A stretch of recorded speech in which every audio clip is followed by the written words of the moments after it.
Good evening. I'm Isidoro Nieto, President of the Weslaco ISD Board of Trustees. This board workshop is being conducted in compliance with the Texas Open Meetings Act. Notice that this board workshop has been posted online for at least 3 business days prior to the meeting date. It is 5:33, and I will call this board workshop to order. I will now begin the roll call. Ms. Ustaita is out today, sick, so she won't be here today joining us. Coach Cuellar? Present. Mr. Ben Castillo? Present. Coach Eddie Serna? Present. And Mr. Mark De Los Santos? Present. Let the record reflect that we have a quorum, even though it's a workshop, and we don't need a quorum for a workshop. Public comments. There's one.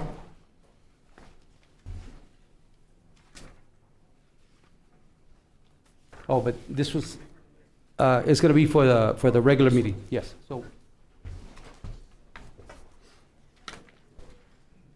Number 3, workshop on the construction of the new agricultural facility project, CSP number 260225. Dr. Rivera.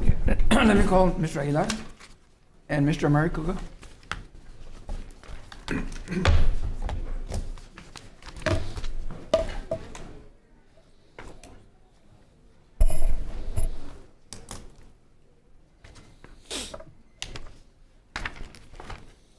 Okay, good evening, good afternoon, Dr. Rivera, members of the board. We do have a brief presentation. We do have our bond legal counsel, Mr. Rick Bettis, if he can please join us, along with Dr. Angel Magallanes, our financial advisor. And this is going to lead into the presentation for the ag farm. I know there were some questions, so we went ahead and invited them over to the meeting. I know the very first one where we'll start off has to do with the new Pete Abrigo facility project. I know there was some questions on the funding piece, so I'll turn it over to the gentleman. Good afternoon, Mr. President, Dr. Rivera, members of the board. Again, my name is Ricardo Perez, and thank you for allowing me and my firm to serve as bond counsel to the Weslaco Independent School District. I'm here, I've been talking to Agan here and Dr. Rivera and his staff for the last couple of weeks or months, for that nature, talking about, you know, how to spend some of this bond proceeds. We have an agenda here where the school is anticipating creating a new ag farm known as the Pete Abrigo Facility Project funding. And I believe that the allocated amount that the district had proposed for creating this ag farm was somewhere right around $9 million. And I think that the bids came in at about $13.5 million. So there's like about a $4.5 million shortfall. And we've been asked to tell you guys how you can fund that shortfall. And basically you can fund it with interest that you've earned from Proposition A to date. I believe you've got about $11,655,000 that the district has earned in interest just on the Proposition A amount. Or you could also repurpose some of the money that you have on Proposition A and just build it out with that. So, I mean, you have sources to fund the cost upfront of what the school anticipated the cost was going to be.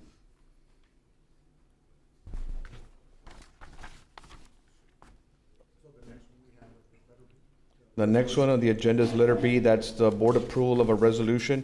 Back on November the 16th, 2023, we presented a reimbursement resolution to the board, which the board adopted. And that was before the bond election and before the bonds were actually sold in the mid-2024.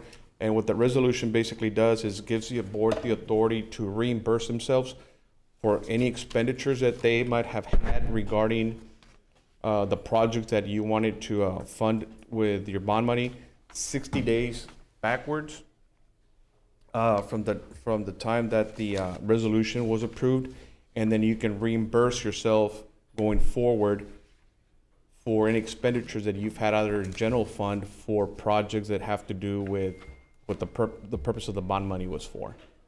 And I think to date, the district has identified approximately about $2.9 million that they can reimburse themselves back into the general fund from bond proceeds. And that's correct. They're still looking for some more stuff that can be reimbursed back. and they can pay back that money back into the general fund through bond proceeds or interest earned through the bond proceeds. And the interest that you've earned till date, you can use that money to not put in your general fund, but you can use that money for, you know, capital improvement projects for which the propositions were approved for. And that's where we are at this point. I guess at this point, if you have any questions regarding the resolution and the funding piece pertaining to bond proceeds or anything pertaining to bond interest, that was going to be part of Mr. Perez's presentation that he was covering on there. On the second page of that presentation, you have the resolution that was board approved. You have the resolution that specifies there any expenditures that were done. It's going to be through a 3-year period. Correct me if I'm wrong, Mr. Perez. So it was approved in November 23. So we have until November 26 to go ahead and work with those reimbursement on those expenditures. And as Mr. Perez mentioned, that we could go back 60 days from when it was approved. So roughly it'd be September 2023. And those are the ones where we're currently identifying projects. As he mentioned, for Prop A, we have some that have already been identified. We've had some others that we're looking at, so it is fluid, that we're still studying to make sure that they fall within those parameters of the resolution and the bond, what's allowed. So we're looking at Prop A, Prop B, and Prop C. Okay, those are going to be for the reimbursement piece.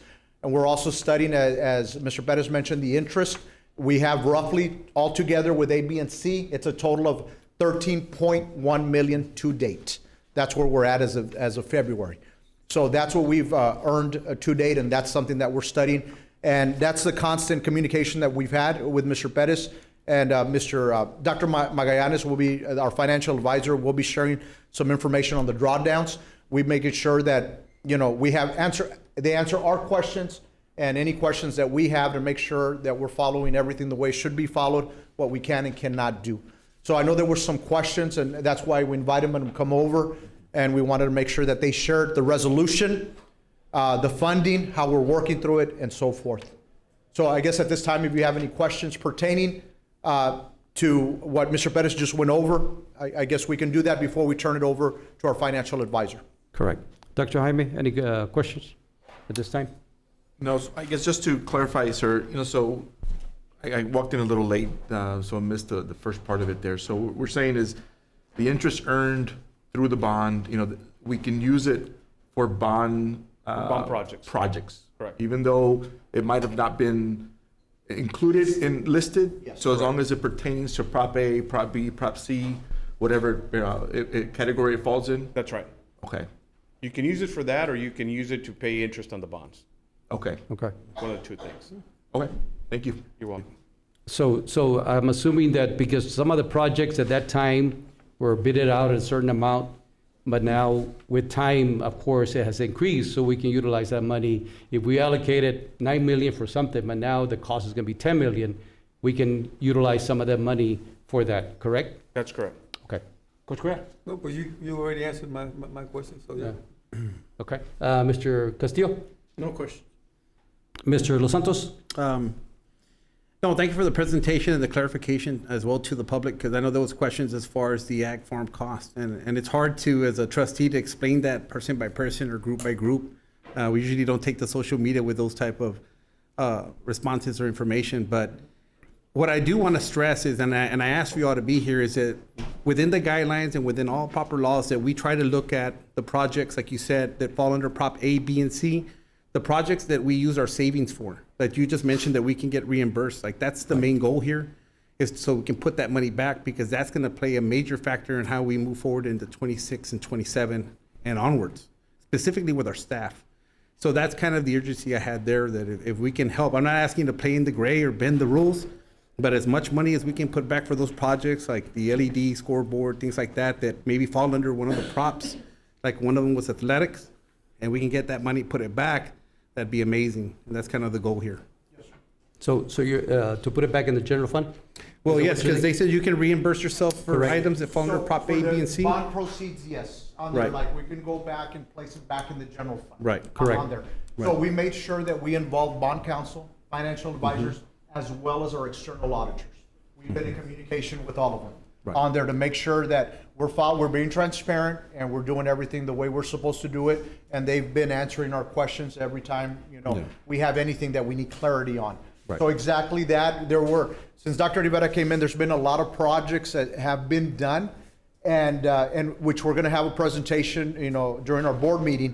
But a lot of those expenditures were through fund balance. Right. So that's what we're identifying, that they fall within those parameters of that date and that they meet the language through each proposition.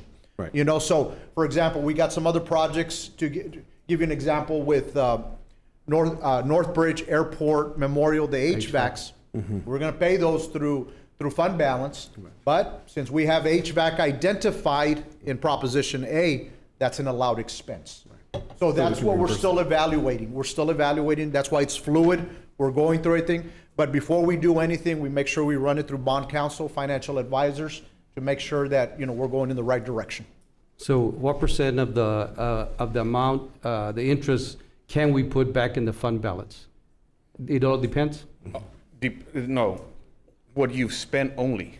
Right. So like, only- yeah, I think, because it was, I think, 9 million, and then so it's around 17 to 18 total million that was out of fund, or somewhere around there, out of fund balance. Yes. I think that's what he's asking, how much of the 17, 18 million? Well, That all whatever you dictates- identify, Right. During that time? Yes. 60. Okay. yes. yes. Okay. So we have a list that we have some projects already identified, and like I said, it's fluid because we're still working through it. So I'll give you an example. We have yellow buses that we purchased through our fund balance in the past few years, and those are identified under Prop A. We can get reimbursement for that. A lot of the projects that fall within the language of the proposition, those are the ones we're identifying, and those are the ones that we're shifting over for reimbursement on bond proceeds, which covers the resolution, and the interest is another added bonus that we can go ahead and take care of projects that we have up to date on there. So that's one, and then we went back, also worked projects to date that we have already done with the bond, and I know it's fluid because we haven't gone through it. With the projects that we have, and we also had Mr. Garza that verified everything with fees and expenses, we have some initial savings of about 6.5 million because we had earmarked so much, but we came under on there. But it's to date, projects to date. We know that that's fluid as it goes along on there, but we also have that we've been looking at. But I wanted to provide some clarification with the ag farm. Initially, where the discussions came back, and I wasn't in this role back in 2021, but initially, the initial discussions for the ag farm was going to be renovation of the existing ag farm, specifically the equine area. At that time, we were looking at about $1.5 to $2 million to budget for that. When proposals came in, they came in at about 3.8 to over $5 million. That was because of COVID. Costs went up. So we brought it back to the board in September 21 to reject those proposals received because cost was too high. So in that, we were kind of just monitoring it. Well, when Dr. Rivera came in, we looked at the bond we're going out. He says, we're going to add it to the bond. That's how the new project came into play. And that's where the costs came at. And of course, we didn't know we had budgeted a certain amount, which was 9 million. But as you can see, when the bids came in, that's where we're at. And But that's how initially- it kind of went through that. And initially it started at 5, yeah, and then it went up to 9. And, With the renovation, it had Right. started going with Or that. for the new one, yeah, and then it Yes, went to for the new one. plans. Started adding and the costs going up Yeah. and so forth, And I believe, trustees had questions on that cost going up in a matter of years, 10 years. Oh, yeah. But that's where we're at with that. Any final comments or questions? Nope? No. We're good? All right. Thank you. very much. So I'm going to go ahead and introduce Dr. Angel Magallanes, and he's just going to share some information on the bond projects, projected drawdowns where we're at. Good evening, President Nieto, trustees, Dr. Rivera. Angel Magallanes with Estrada Hinojosa, TRB Capital Markets. So one of the things that we initially did when we sold these bonds was that your administration kindly set up was a investment pool. All these funds were placed into an investment pool. So you took advantage right away on interest being made. And as you know, interest a year ago was higher as these tax cuts, as the federal cuts go into play, your interest rates do come down. And so probably in the pool right now, they're making about 3.5%, but at one point they were making over 5%. So you're making, 5% over 160 million. So you capitalized on that, and now you could take advantage of, utilizing these funds to add projects or to supplement, like Mr. Rick Pettis said, to supplement any other cost overruns that there might be. But just projected right now, construction takes a while, and design takes a while. So projected right now, looking forward, you still have funds in those pools making interest. So being real conservative, we're looking at maybe about 4.8 million more in interest throughout the span while these projects get done and you keep on drawing down funds. So those could also play into the picture as far as cost overruns. We're looking at extra projects as projects come under budget or over budget. So currently, right now, these funds we could project that to be a conservative number that the district could also utilize in the future to consider. But that's all I had to add. Okay. Any comments? So just a clarification, the use of the interest that's generated, is that tied into the bond projects, or is that something that we could use for whatever reasons that we need to use it for? It'll be tied into the bond projects by proposition. Okay. But then you could then reimburse yourself, as Mr. Pettis mentioned, on whatever projects you already had in expenditures within those propositions as well. Okay, sounds good. Thank you. Would it be, Go ahead. Other questions? yes, I have another one for him. Would it be fair to say, like at first, like you said, we had a high interest rate that we were earning right on. Now that interest rate is dropping. So I want you to see if, like, you give an explanation to the board if you can. I know that I'm catching you off guard here. But is it fair to say then, if that's the case and your interest rate is dropping, the income that you're receiving on those funds is dropping as well, like you just stated, but remember, you still have a commercial construction cost increase every single year, okay? That's based on a percentage as well too of total costs. So at what point does the district need to change gears now and say, well, we kind of took our time moving forward with all these projects that are listed because it was earning and it had a positive return, to where now we're starting to look at there's a negative return because I'm earning less on it, but yet construction costs are going up, right? And construction costs typically, well, it depends by category, but 4 to 8% or even higher in some construction areas. So that would be something I'd love to hear back and be like a presentation from you all to say, okay, now it's not benefiting you to have it sitting there earning interest because you're losing on the total cost of construction now, right? Yeah. The roof cost $9,000 last year. We waited, and now it's down 12.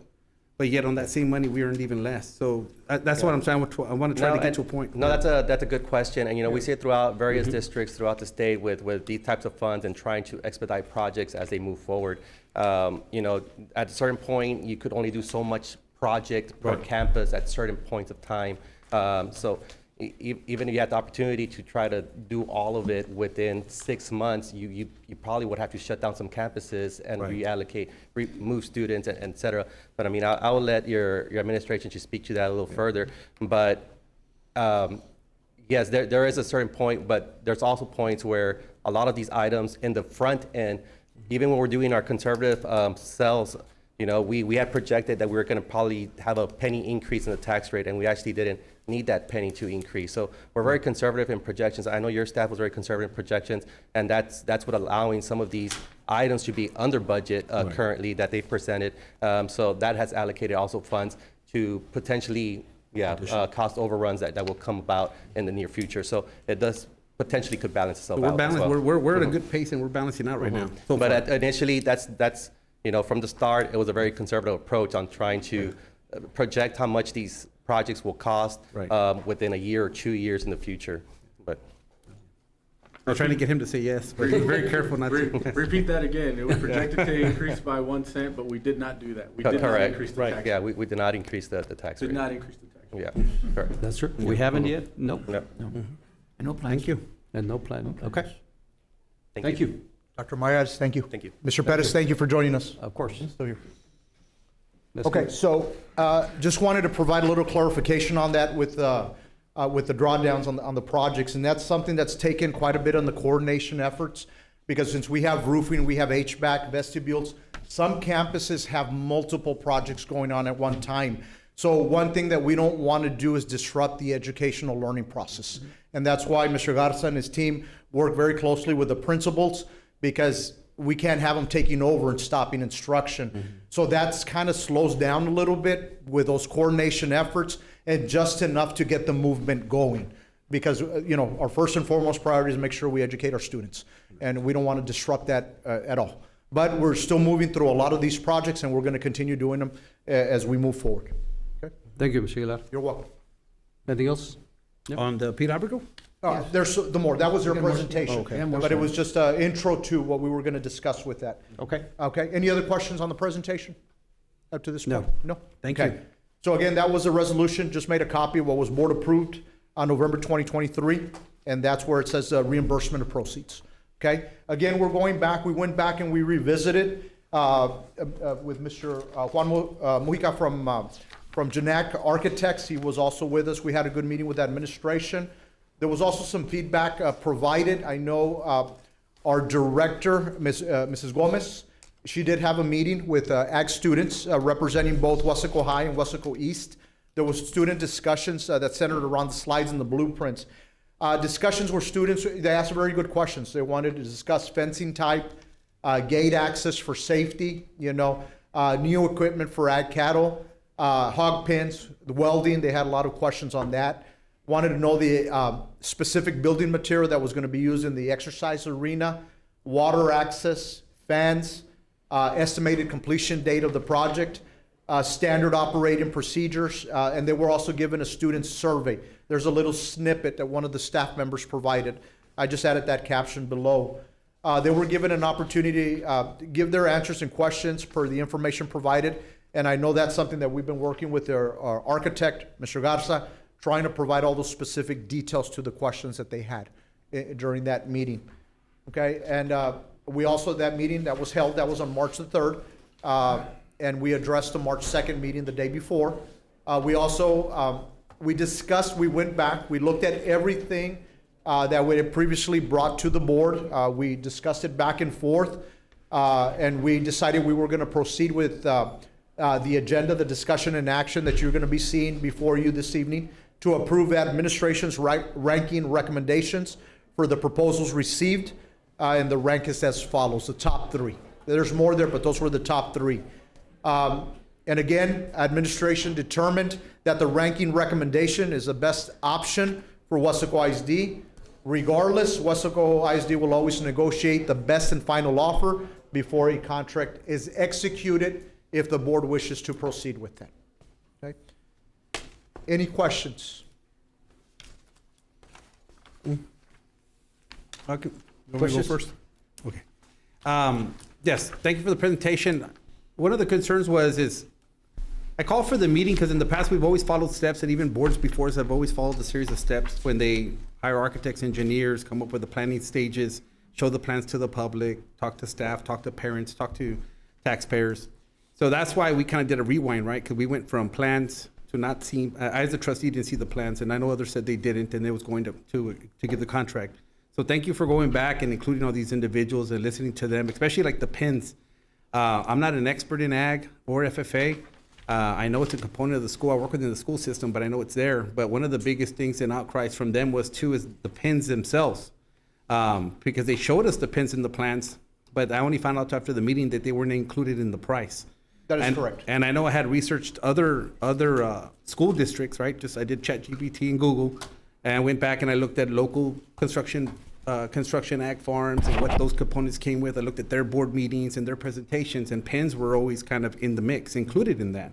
Because when the ag farm is designed, they also design the pin layout, and then from there you also, I see you're nodding your head, and then from there you make the purchase. And so those are the kind of things where I wanted just to come back and say, I know it's good that we move fast, but that we don't skip critical components, because building a farm without the pins was an issue. Absolutely. And then just getting facts for everybody. Okay. The other issue now is I also had a process, I really want to follow, I don't want to make any mistakes with the bond. I've said that since the beginning when we first asked for it, right? Because I was here when we asked the committee for that. And so part of that was the process and the internal process. I only looked at something, and I don't want to kind of jump and steal his topic, but Trustee Castillo brought it up in the last meeting. He questioned the rankings. Yes, sir. And what you just described for item B on the slide. He questioned the rankings as far as the construction companies and all the different categories, right? So the public understands. They have to submit for every single question. There's a series of questions, and they have to put answers for it. One of them was, one of the most important things is cost, right? But that's not the focus. It's also the company. The other question, which Trustee Castillo brought up, was the number one company had to submit 10 examples of projects that are similar to the ag farm. And the number one company submitted 0, okay? And other additional companies that were on there submitted 10 examples. So they've showed that we have 10 examples of construction projects that are of this size, 13 million, and we have that under our belt and on our resume. On top of that, he also brought up a real clear factor that some of them were underpriced. So some of them were even cheaper than the number one ranked. So I went back and I looked at the scoring sheet, right? And I asked for that. That's why we got it in an email. I asked Dr. Rivera to send it to us. And I wanted to know, well, on the scoring sheet, what was kind of going on there? How did that happen, right? So, and I found 3 critical red flags that I want you all to hear me about, right? And then if you can provide me an answer, right? So that I can feel confident moving forward when that comes up in the next meeting. Number 1 is the insurance. There's a category there. It's a CP, what's it called? CSP? Okay. Sealed proposal? Yes. And then, so you have to meet those requirements. So I just need clarification because maybe I'm wrong. But here, they asked for insurance on material, labor, and also possible warranties. Okay? And the additional companies, even the ones you listed that are not the number one ranked, they submitted those. They submitted those in the forms of builder's risk insurance, certificate of insurance, and also the company's 1-year warranty. Okay, that's on the documentation you gave me. But the number one ranked company submitted a bid bond. And I went back and looked up, okay, what's a bid bond? Does that meet the qualifications of labor, materials, et cetera? And the bid bond only means that they're insuring the price that they gave you when they submitted the quote. So it doesn't meet those criteria of materials, labor, or company warranties. That's one, and the other companies did. The second one that I saw when I went back and started looking at it, because I didn't the first time in detail until he mentioned it, I went back and looked, is the similar projects. I already mentioned that. The number one ranked company submitted 0. All the others submitted 10, or at least 5. And then number 3 was similar costs. That's one of the biggest items too, 51 points. And on that, you had a company that met the requirements for insurance, that met the requirements of 10 projects, and they were $158,000 cheaper, right? And you had other companies that were less than $1 million, or a little over $1 million, but met all the other requirements. So my thing is that on price, it's 51 points just for price, right? Mm-hmm. And then the insurance itself was 5 points, and then similar projects was 10. Your number one ranked company only beat some of the others by like 7 or 8 points. So I guess make it make sense, right? You hear that a lot. Like, how did that mathematically even happen where you have a company that missed all these major criteria, but yet they were still ranked number one? Okay, and very good questions, and thank you for asking them, Mr. Los Santos. So on the first one, I'm going to refer out the one, Mr. Valde Garcia here. Is he joining us right now? Okay, I'll refer on the insurance on there because I know that one. And would that kind of disqualify them? Because I know you guys removed another company because they didn't submit some documentation. Since they didn't answer those questions, or they put bid bond instead of the other items, does that still allow them to still be in the rankings and in play, or so not? We'll answer those on the insurance part. Procurement, that was yeah. requested. They'll do that, but I wanted to answer the one on the 0. Okay, on that one, the 0, and correct me if I'm wrong, Mr. Garza. Mm-hmm. On that one where there's 0, they had any current projects right now with Weslaco ISD. That's where that 0 came in, and that's where we went back to it to look at it specifically. On there, as far as listing similar projects of the range that we were looking at, they did provide a list of those projects. Oh, they did. I don't know if we pulled them up. Do we have them? Go ahead. Yeah, so that 0 number was in general for current projects that are ongoing for any school districts or universities. Or similar, yeah. Yes. So that's what that 0 meant, that they had submitted. But they did have the 10 similar projects in a different section, yes. As far as the insurance, and I know Mr. Garcia can help us out with that. I know that that's not a part of the ranking criteria, even though it's a requirement. The bid bond is a requirement from all the bidders. That is, and again, correct me if I'm wrong. Yeah, so the bid bond is required from all the bidders. So the bids have to come in with a bid bond or a cashier's check for that. So even though the CSP specifically requires that they submit insurances for materials and labor and warranties, it's just what it says. I just want to make sure, yeah. It is. Okay. It is a requirement, so we do need to make sure that everybody has it. is not part of the ranking criteria. So we focus on the ranking criteria to rank the bids, but we do want to make sure. Warranties are part of it. Yes, warranties are. Yeah, not the bid bond. Absolutely, Yes. correct. So the insurance is not part of it, but it is a requirement. So the warranties is, and we do ask for warranties on materials and Did they labor. submit a warranty to you? Because it's not on the ranking sheet, that's what I'm asking. 'Cause what you all gave us, it's not on there. That's why I just want to make sure. Yeah, so we, whatever they submitted, we base the point allocated to them or given to them based on the information that they provide. But, so they did submit a warranty to you? Yes. Okay. Commissioner Garcia. They did submit. Yeah, during the committee meeting that, and I'm a Balde Garcia, purchasing director, so I'm a non-voting member. But during the discussions, the criterias, we went through each one, and they did submit insurance. The bid bond is a requirement for a construction project. Right. So we go down that list, they all have it, so they were all qualified. As far as the insurances for once it gets awarded, then we ask for the other bonds that are required. So I think the question was if they had insurance, and they did, and we went through that. No, yeah, well, my question was that they submitted, everybody else submitted theirs, but they didn't submit their insurances, so that's what I was saying. I was asking if that's okay. If you're saying that's okay, then we're good to go. I'd have to go back, but based on our discussions with the committee, I believe we required it, and they did submit a copy of it. I don't know if what you're looking at, but they should have. I was looking at the rubric they gave us that had all their answers, but for theirs, they We require that they just actually. put bid bond over and over again, but they didn't put the other ones did, the other ones put 1-year warranty from the company. Yeah. They put the builder's risk and then the COI, I think, yeah. Yeah, I believe they all had a warranty, because that's one of the criteria that specifically was discussed during the committee. Now, as far as the insurances on the rubric, you might not see it, but they actually attach a copy of their certificate. That's a requirement to submit a proposal. So to provide, I wanted to go back on that similar projects, Mr. Los Santos. Yes. So if we look to and I'm looking right now, the CSP, it's addendum number 5 on page 4 of the CSP that went out on the count of similar projects. So it said here, provide a count of similar projects your company is currently working on for districts, colleges, and/or universities. That's where the 0 came in. The next question on the similar projects for that number 1 ranked was 10 similar projects, and they listed them on the bottom. They had a Harmony School of Science, Middle High School, Phase 2, I want to say it's Laredo ISD Heights Elementary addition and rehabilitation, Mathis High School additions and renovations. Yeah, but that one says not going to be counted towards the ranking. They will not be considered for ranking purposes. But again, that was listing those projects. I just wanted to clarify the 0 portion. But the other part is part of the ranking, I think, if I remember correctly. I'm going off of memory. Which other part? I'm The sorry. 0 part, where they had 0. The 0 on their part of the ranking. So again, it was back part of the ranking criteria.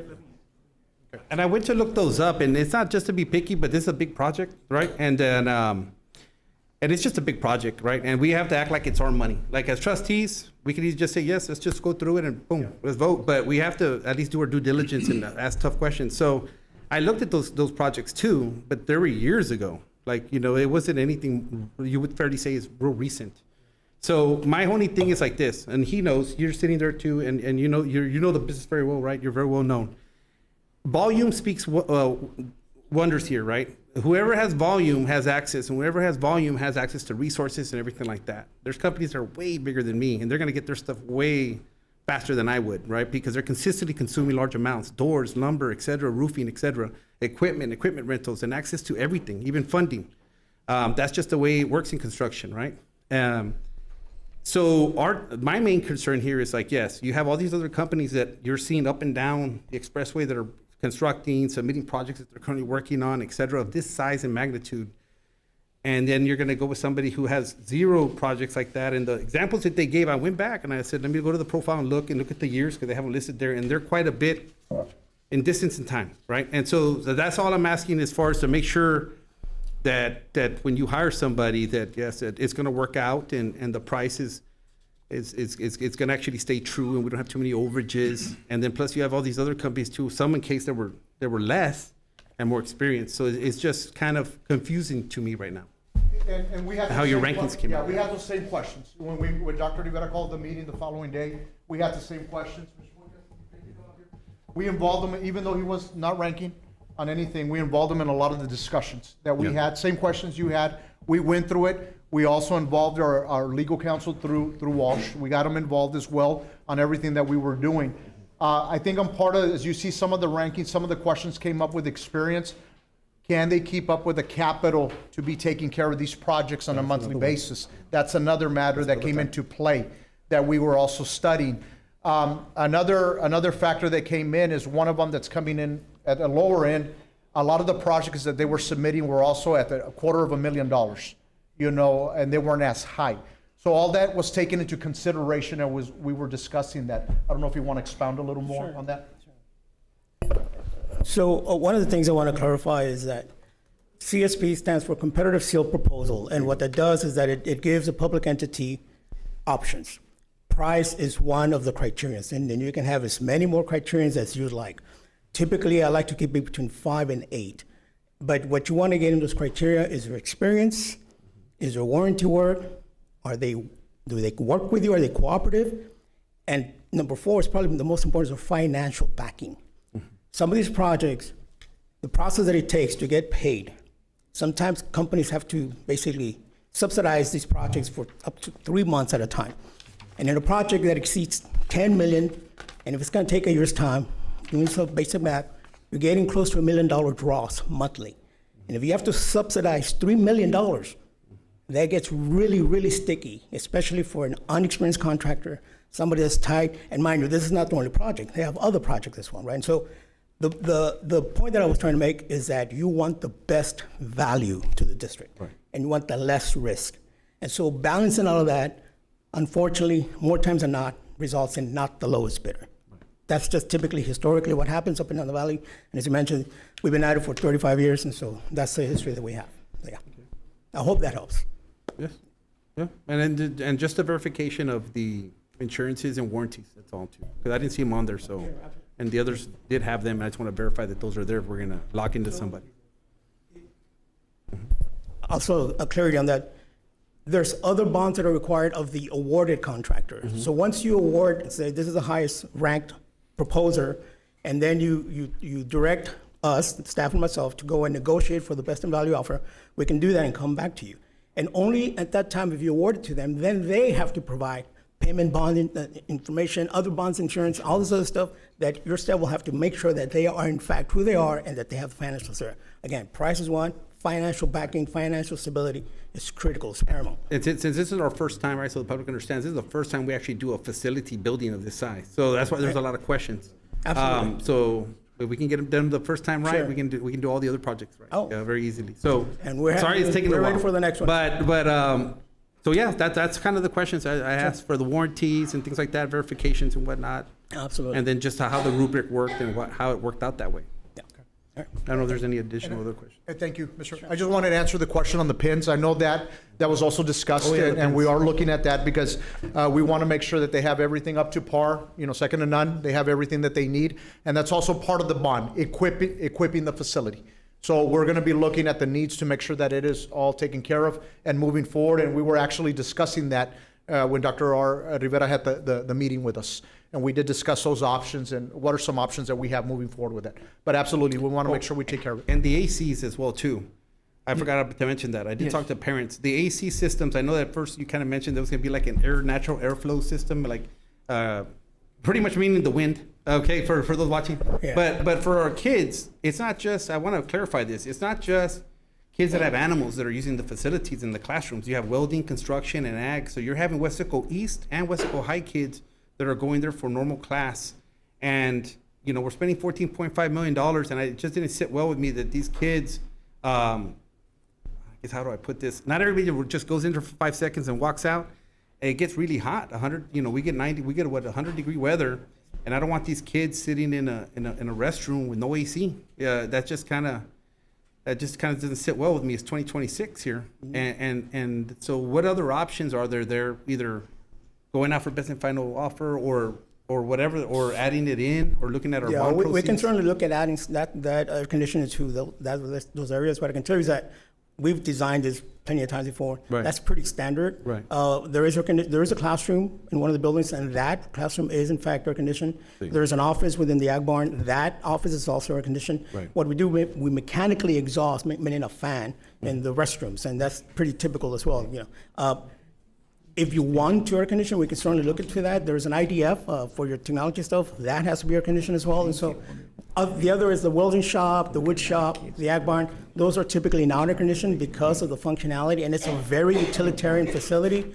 And part of the issue here is that we're trying to train the students to kind of get into real world situations so that they kind of get environment, that sort of thing, right? So, but we do some current to that. We elevated the roof, we insulated the roof a little healthier. We have something underneath to kind of keep that. We have some large fans to help kind of process and circulate the air a little bit more. So, yes, we understand the heat, absolutely. I'm from Weslaco myself, so I grew up here. I know exactly what this heat is. But again, we cross-ventilate this campus. I went to school here when it was cross-ventilation as well. So it's just part of that process for this type of facility, to just have cross-ventilation into it, to just kind of, and it's part of the thing. It's a very industry standard kind of facility. That's typical. If you want air conditioning, we certainly can, but that's going to add a significant cost. If you only want to do the restrooms, that may not be so much, but. Oh, yeah. And I'm talking about the restrooms just where the classes are. Yeah, Because the classroom is air the kids are conditioned. where the animals, and I've been out there. Yeah. They're out there, they're working. Yes, I'm sir. talking about the classrooms. The classroom is in fact air conditioned. The restroom, okay. The classroom is air conditioned, and so is the office. And the restroom.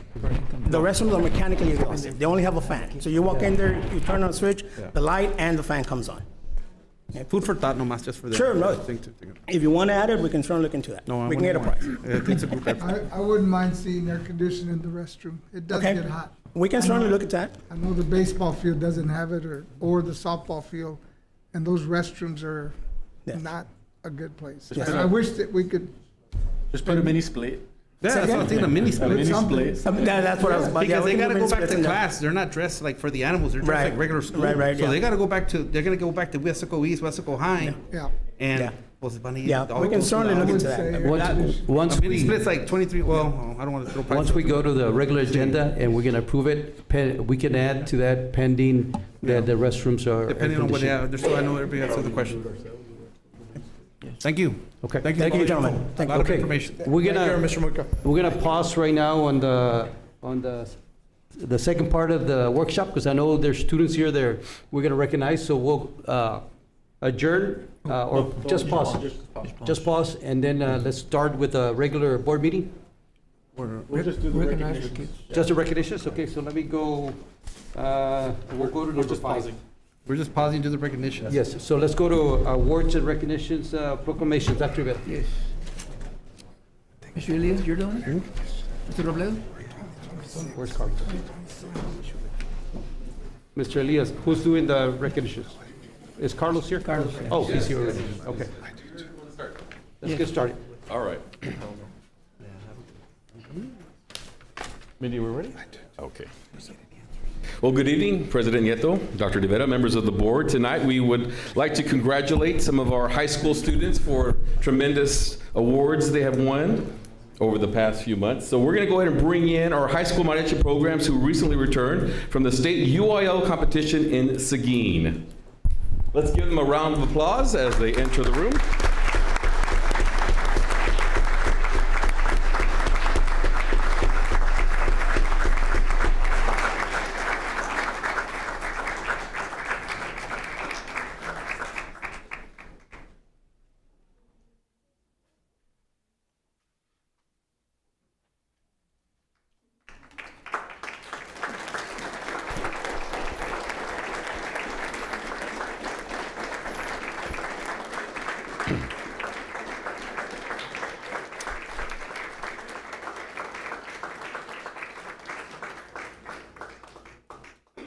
We have a big group here. This is Mariachi Tecuani and Mariachi Pantera. So our mariachi groups both received straight ones in area competition held in La Jolla to advance. We congratulate Mariachi Pantera from Weslaco High School as UIL state qualifiers. Pantera member Maria Reina received Outstanding Performance Medal. Let's give her a round of applause, and Mariachi Pantera as well.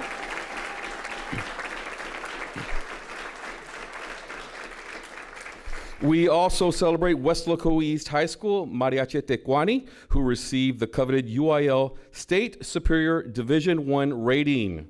Round of applause.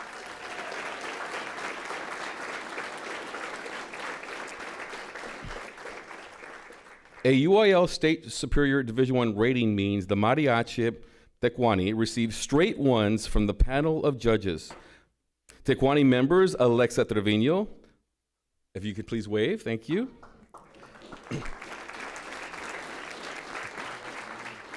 We also have Eileen de la Cruz. Eileen.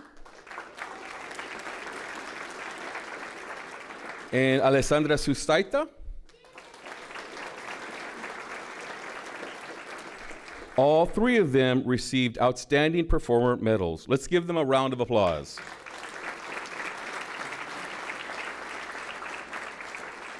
We also want to recognize their parents. Parents, can you please stand and be recognized?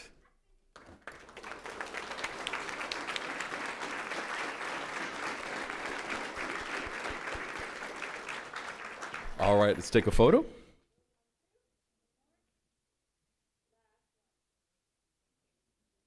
All right, congratulations.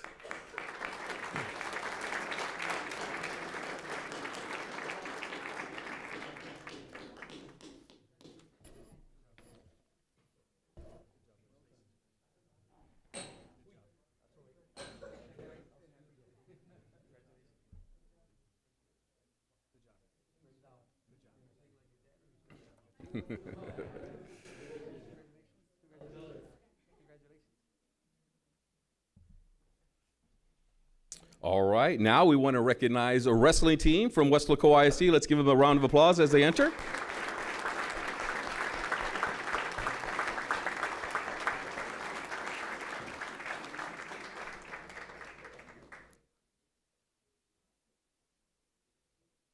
Thank you, boys, for being here. Tonight, we recognize the 16-6A boys wrestling champions from Weslaco High School, district champions. Let's give them a round of applause. Several of the team members went on to compete at regionals. So congratulations on a winning season. Their head coach is Moses Chavez. Let's give him a round of applause as well.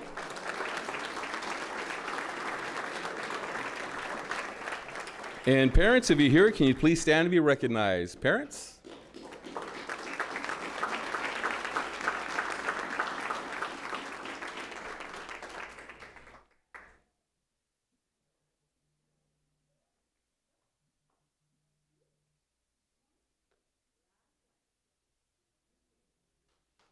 All right, congratulations.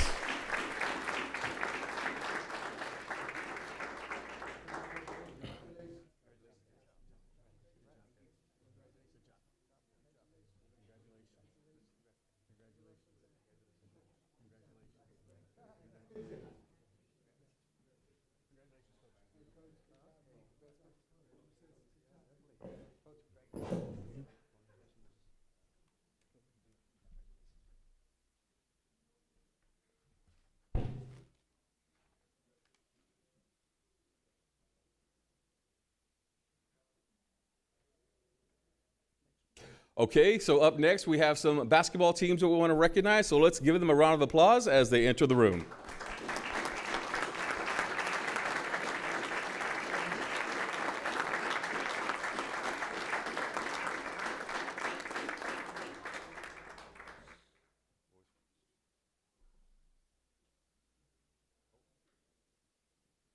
All right, thank you very much for being here, young men.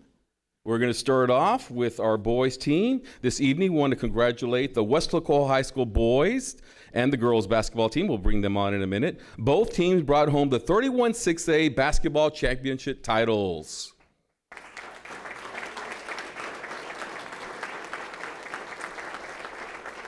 We are presenting the boys team. The Panthers were also by-district champions and area finalists, finishing 29-10 overall and a 10-0 perfect district record. Several team members also won postseason distinctions.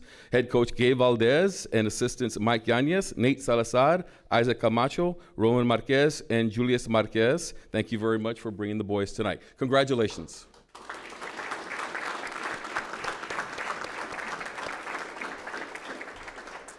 If parents are here, can they please stand and be recognized, parents?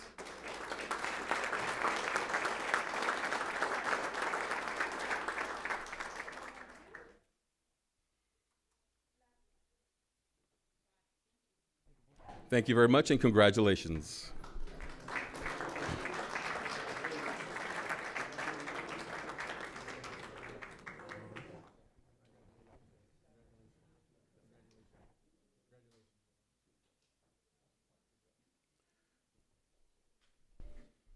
Now we have our girls team from Weslaco High School.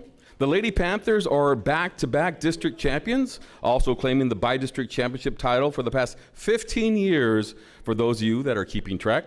The girls also won an area championship title and have made the regional tournament, the Sweet 16, a total of 5 times now. Those are huge accomplishments for the girls. The team also tied the school record for most wins in a season at 35. Several Lady Panthers won postseason distinctions and were named to the All-State Academic Team. Let's give them a round of applause.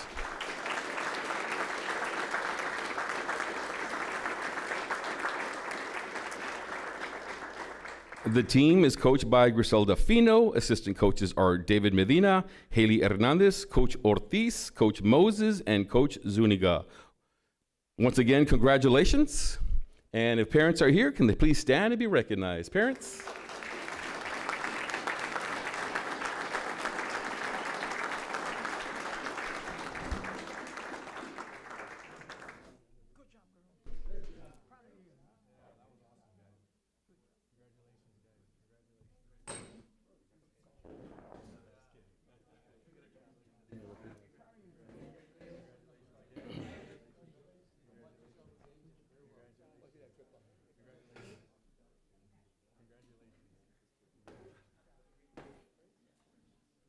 We do have a couple of staff recognitions.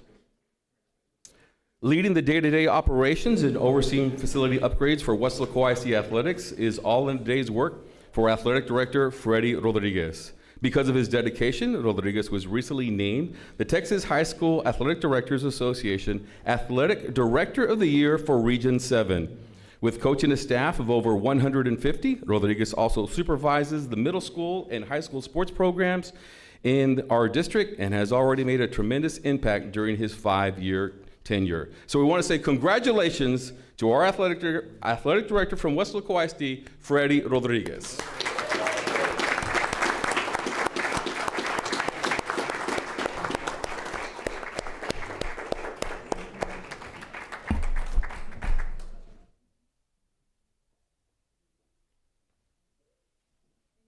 Okay, now you have to sit over here.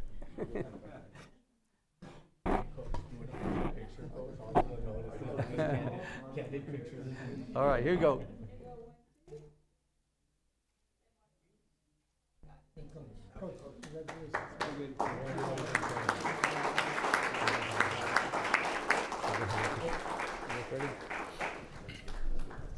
And the wife too. All right. And Mercedes.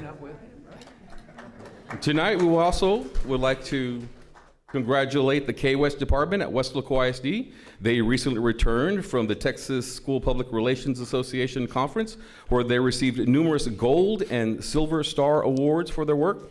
The team also brought home 2 best of category medals.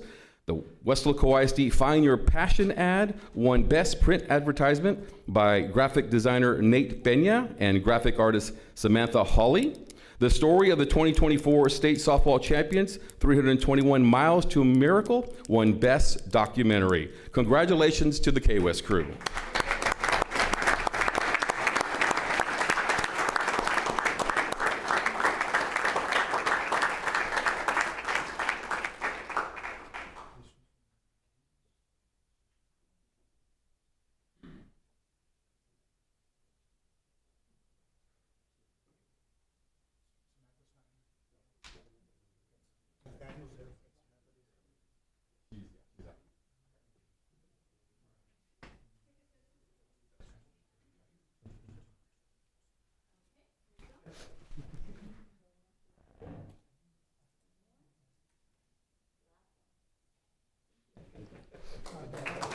Congratulations.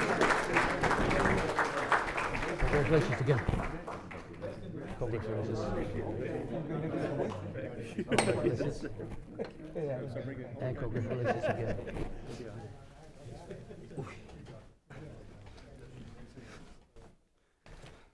Should we do the proclamation? Do the proclamation?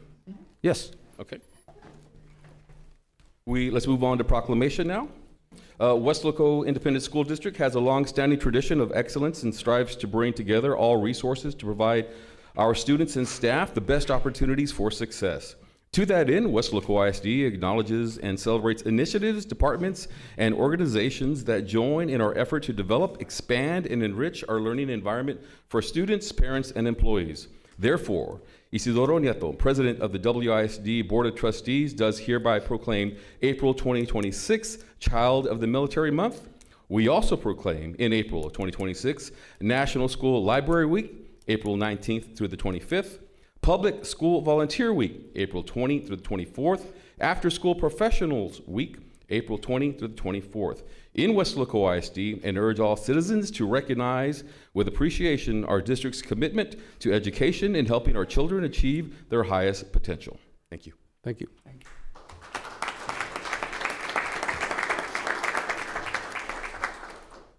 That concludes our recognitions and proclamation. Quite a number of awards, but of course, special thank you to all the coaches and sponsors that work with all those students, you know, the athletic programs, the mariachi groups, the wrestling, the 2 boys and girls program, basketball programs have done very well over the number of years. And of course, the athletic director of the year. I was fortunate that I met the athletic director when he was a sophomore playing baseball for me, okay? And he'll tell you the story. Our first baseball game, he was a young sophomore, 15, 16 years old, right? I put him to pinch hit because it was a close game. And guess what? He got the base hit and we won the game because of the athletic director right there. So congratulations, Freddie.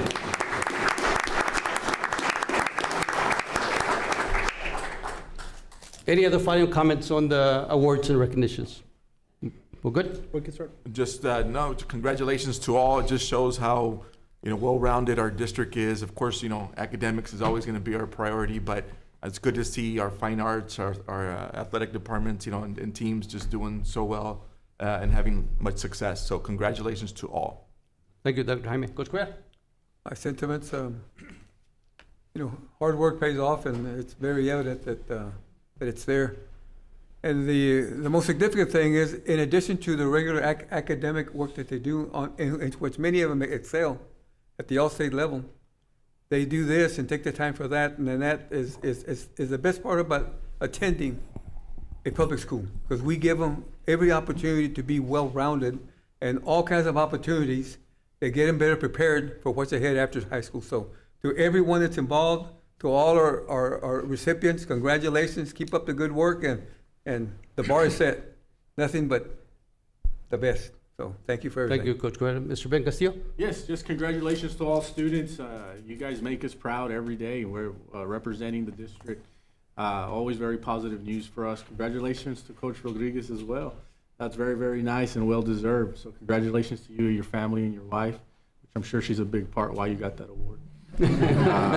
Thank you. Coach Erisela? Yeah, just a tribute, fine arts, athletics, staff, a lot of great recognition. So, great job. Thank you, Coach Shanna. Mr. Los Santos? Well, everything's been said, but fine arts, athletics, on and off the field, the school district continues to excel in every single area, and it's amazing, right? I've been here for 5 years, and I continue to see it grow and get better and better and better every single year. And to our athletic director, Mr. Rodriguez, as well, too, it's been awesome having you on board. You continue to exceed the bar, right, and expectations, and I wish you the best of luck in everything, you and all the people under you and the students as well. You've been doing an amazing job, and you deserve it, so thank you. Thank you. Just one more thing. If you really want to know what kind of a job he does, come to the Jimmy Platt Relays this Friday, right? Friday. He will take care of everybody. Ready? Again, great job. Thank you.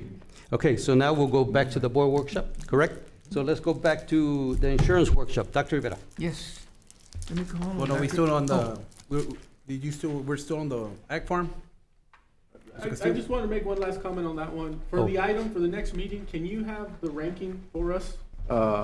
With the scores and all that good stuff, and even some of the backup information, just one last look before we approve. We just want to be able to sleep. So everything's this meeting after our workshop. It's in the We do have packet? it, everything's in the back. Okay, thank you, sir. But that's, I know you put the totals, but what are you asking for, Trustee Castillo? I was asking for the whole packet. The individual rankings and everything? Yes. Because we don't have that in the packet. We only have the overall accumulated totals. The individual committee ranking, is that what you're asking? Yeah, Right. there's only 3. Yes, there's only 3. We typically don't submit the individual rankings, we do the point total, but again, that's something we can go ahead and. Yeah, include because on the I whole- might even have legal questions on that one Okay. before we vote on it. So I just wanted a clarification also on the one with the, not taken into the ranking. That was only gonna be if it was more than 10 listed. Those would not be considered on the ranking. Up to 10, after that, they're not considered. I just wanted to provide that clarification Well, on I the was CSP looking, packet. I was looking at the matrix, Uh-huh. and it doesn't have the 10 on there, but it has the list of current projects as a scoring criteria. And So- so that's why I want to see it. The whole packet, right, that is gonna be on there, that's gonna be attached? Yeah. Okay. Like I said, I want to move forward with the project, but I just want to see it Before we. I guess it'd be vote on it. 100%. Like I said, it's our first project of this size. And then, like I said, there was questions, so it's just verifying with the proper documentation. Yeah. Absolutely, absolutely. You have it handy? Pardon? You have it handy? The packet, you have the whole packet? And plus, I was, and I'll put it on the record too, I was also honest about I know I've talked to Dr. Rivera, it's always been one of my things of best and final offer, kicking it back. It's a good strategy as well too, especially when you have, I don't see these discrepancies, but you have these companies, these scores, and then you also have these prices so similar, right? So- And that was discussed in our meeting, that exactly what you're Right. stating, Mr. Los And if Santos. we can throw in the pens, I'm just gonna throw it out there. Like I said, I'm acting like this is my money. I go to the dealership, I'm trying to get everything I can for what I'm gonna pay before I sign the paper. Same thing with the farm. Hey, we can kick it back for best and final offer and say, throw in options for mini splits, ACs or whatever, or at least the pens and the pen design. Then that's something, I think that even everybody who utilizes that facility would be okay with. Correct. We still Cattle, have a hog facility- pens, welding, we discussed all that. We're gonna do that, and if for some reason they don't cooperate, we'll go to number 2. Okay. Okay. As far as the packet, Dr. Rivera, we just need to print them out, if that's something the board would So we like. can do the insurance workshop, and then once they print it, bring it back? Is that okay, Mr. Los Santos? You have enough time to print? You'll have enough time to print? Do we have enough time to print it? Print it out? Yeah, they can. Before the action item, we have enough time. Okay, Thank you, sir. all right. Insurance workshop, Dr. Yes. Rivera. Let me call on Dr. Cantu. Hi, Dr. Rivera, Mr. Nieto, and members of the board. We wanted to go over where we stand right now with insurance.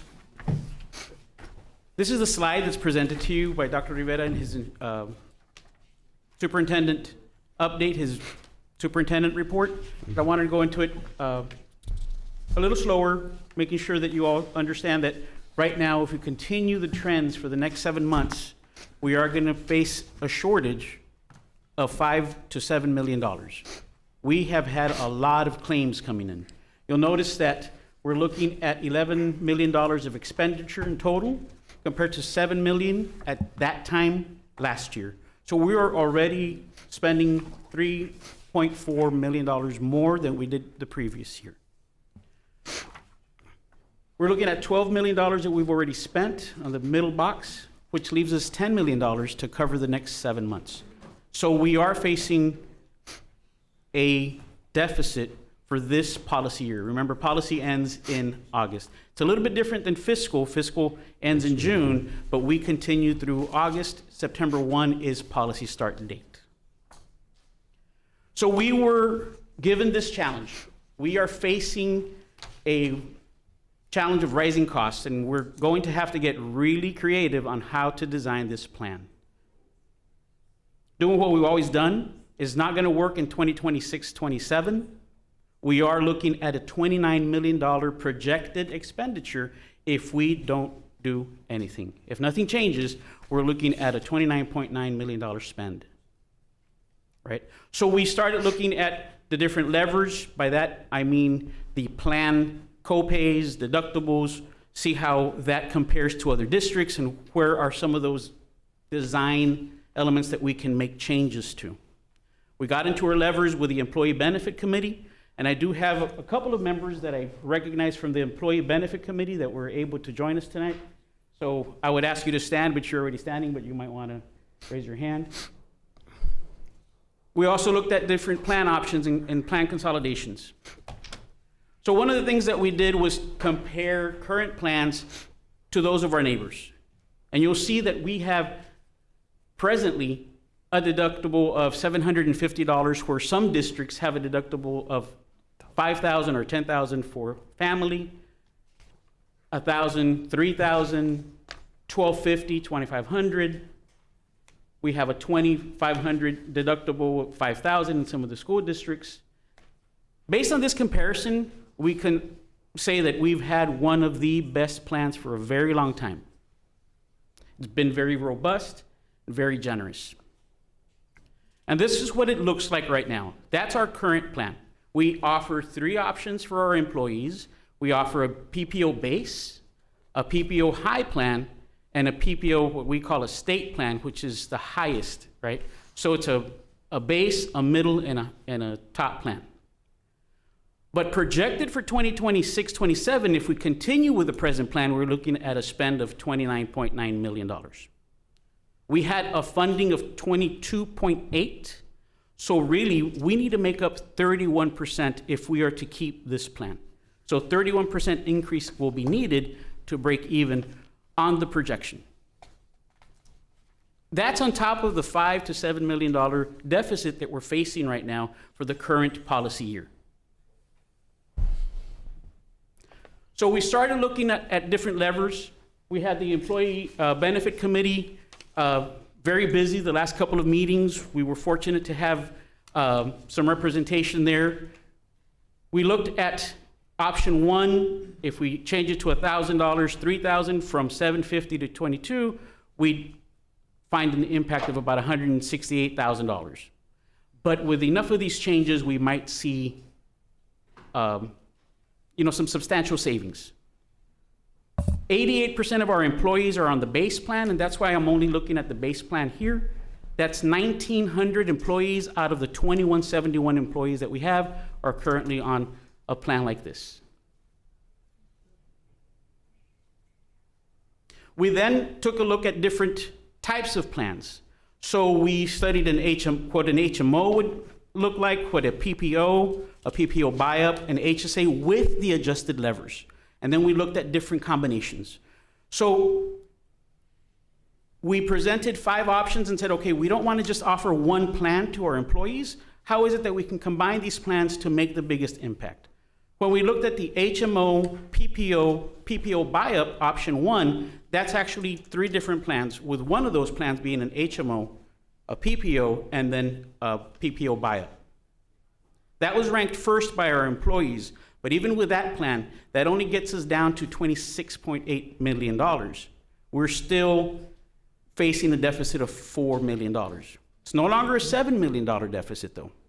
Looking at the combination of HSO, PPO buy-up, it's a $6 million deficit. That only got us to $28 million. Yes, sir? On this option 1, what would we be charging the employee for each one? HMO, PPO, and PPO buy-up. So that's still what we're working out, because these are very different plans than the present plans that we have. But overall, if we were to look at HMO, PPO buy-up to come up to $26 million, we still need to come up with a 17% increase. Let me go back to the previous slide. If we do nothing, we'll be looking at a 31% increase. And if we move forward, I've laid that option out, and you'll see that here we get to 26 million, where we would presently look at a $22.8 million funding for that plan, but that still leaves us short about $4 million. We're facing a 14% increase if we implement this plan. So I know I got ahead of myself a little bit, but I'm going to come back to this screen, because we also took a look at the HSA plans, an HMO and a PPO plan. In other words, just offering 2 plans. Instead of 3 options, we would give the employees 2 options, but that also only would come up to 2.6.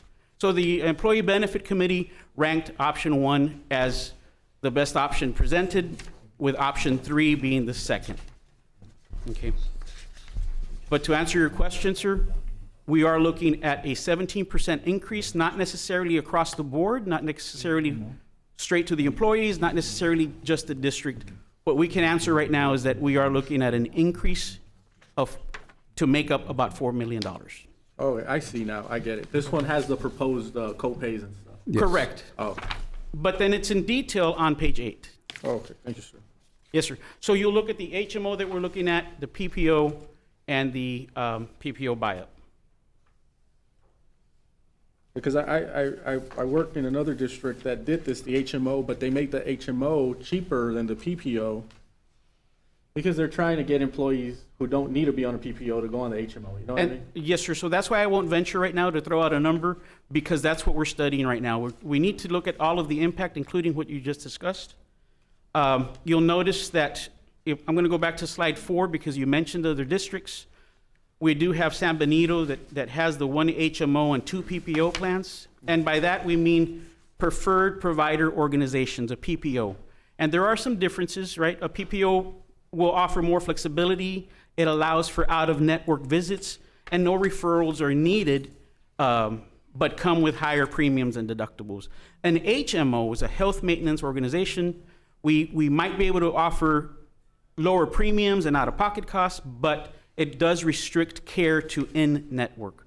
So those people would have to make sure that their doctors are in-network, or pick a doctor that is in-network when we start looking at the HMOs. And just to clarify, this would still be like a Blue Cross plan more than likely, or United, one of the bigger players, not gonna be a small network, like maybe what we've had in the past, or we tried in the past, so it'd still be. Correct. We would have to rely on what RFPs come in. We'd still have to take a look at all of the options. Right now, before we can go to RFP, we really do want to lay out a plan and say, this is what we're studying, this is what we're considering. We have several districts that have gone to HMO. I see Edinburgh has 1 HMO and 1 PPO. We want to offer more options. We want to offer not just 1 PPO, but a PPO buy-up. Might come at a premium, but we do have people that might choose to go in that direction. Yeah, I think that's really smart. You do the HMO, make it really affordable. People who want that, they still have coverage, but not necessarily, like when you're young, you don't really need to go to a specialist or whatever. But as you kind of get older, then you do want that flexibility, right? But if we charge a little bit more for it, so we get the employees who don't necessarily need a PPO be more incentivized to go to the HMO. We might be able to see some savings there. And that's exactly what Edinburgh did. That's who I'm thinking of.